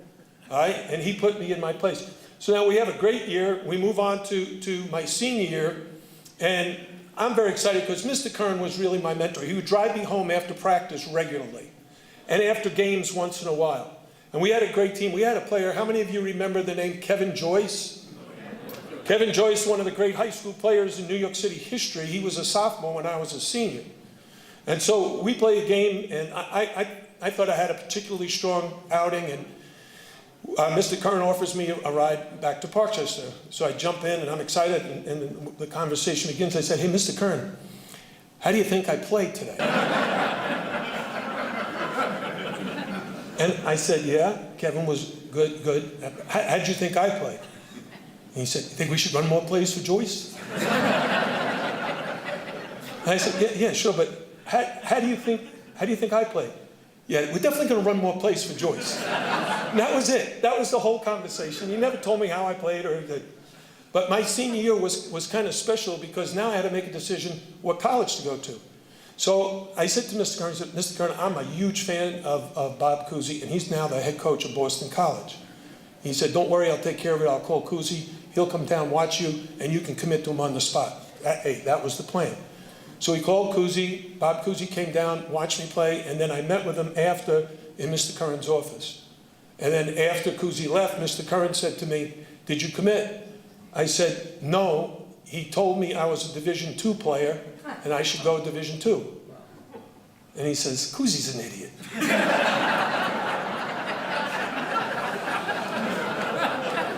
So he had a good idea. He said, I'll call Joe Mulaney at Providence. They're arch rivals, and Joe will offer you a scholarship. And sure enough, he did.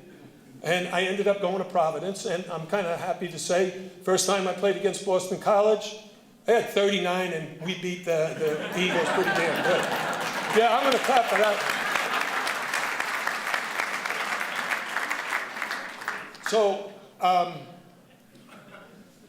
the funny thing about New York is the passion for basketball. When I was growing up, New York City was the hotbed of the country. And it all started with the coaches, the passion they brought to the game. The guys like Joe Lapchick and Lou Conaseca and Jack Curran. And then I went on to Providence and I played for Hall of Fame coaches. Right? Joe Mulaney, Dave Gavin. But the one guy that's not yet in the Hall of Fame who should be is my high school coach, Jack Curran. And if any of you know anybody on that selection committee, push his name, because he was phenomenal. And he got me into coaching, and this is the last story I'll share with. When I graduated from Providence College in 1971, I was drafted by the Detroit Pistons. And my dream, of course, like every player, was to play in the NBA. But my wife and I, Liz, we got married in July of 1971. Mr. Curran was at the wedding, and then he drove to Davidson College with 4 of his seniors to go to the basketball camp, try to help them get scholarships to Davidson. And while he was down there, the head coach, Terry Holland, had a job opening. One of the assistants left to go become an assistant at Duke. So Terry Holland asked Mr. Curran, Coach Curran, do you have anybody you might recommend for the assistant coaching job here? Because we want to really recruit the New York area. And Mr. Kern said, yeah, I would recommend Jim Larinaga. And Terry Holland said, but didn't he get drafted by the Detroit Pistons? And Mr. Kern said, yeah, but he's not going to make it.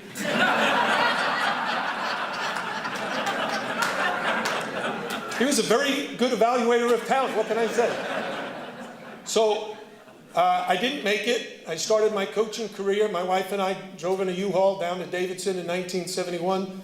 53 years later, I am very, very proud to be a part of a fraternity of coaches. That my first observation was Joe Lapchick and Lou Conosecca, watching them work and see the impact that they had, not just on the court, but in the community, of the rallying point of people who love basketball. I fell in love with basketball when I was 10 years old, and I have loved coaching every minute since. And I have, is Gary still here, Dick? No, he left, huh? I have one more gentleman I'd like to introduce. When I finally got a head coaching job, it was at a Division II school. That was my first head coaching job. And my first ever signee, my first recruit ever, graduated from Archbishop Malloy, and that's John Matejko. John, can you stand for a moment?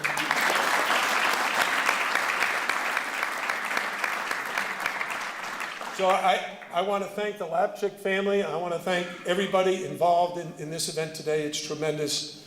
I've been at Miami now. This is the start of my 14th season. And everybody keeps asking me, when are you going to retire? And I said, well, Mr. Kern coached until he was 82 years old, and then he passed. I'm hoping to catch him. Thank you.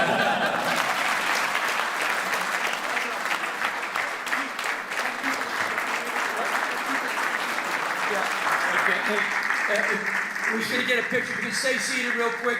You can stay seated real quick. We're almost done. We're out of here in a couple of minutes. Please stay seated.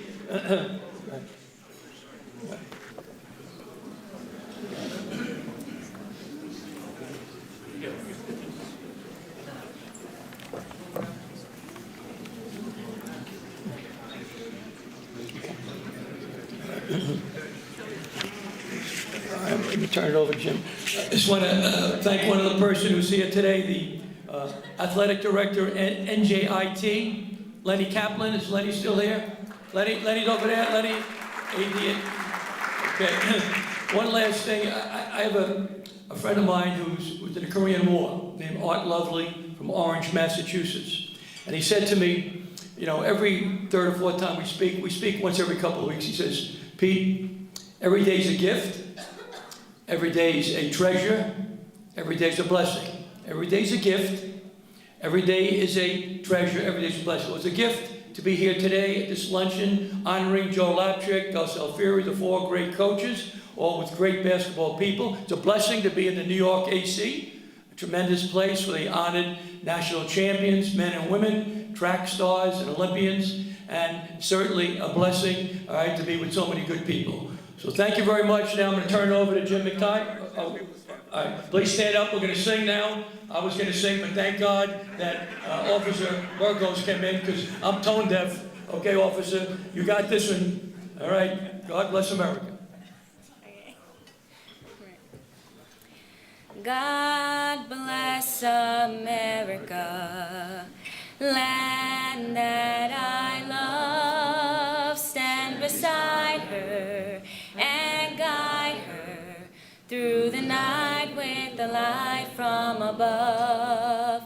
From the mountains to the prairies to the oceans wide with foam. God bless America, my home, sweet home. God bless America, my home, sweet home. Thank you very much for coming. Hope to see you next year. All right? Yeah, be well. Thank you very much for joining us today.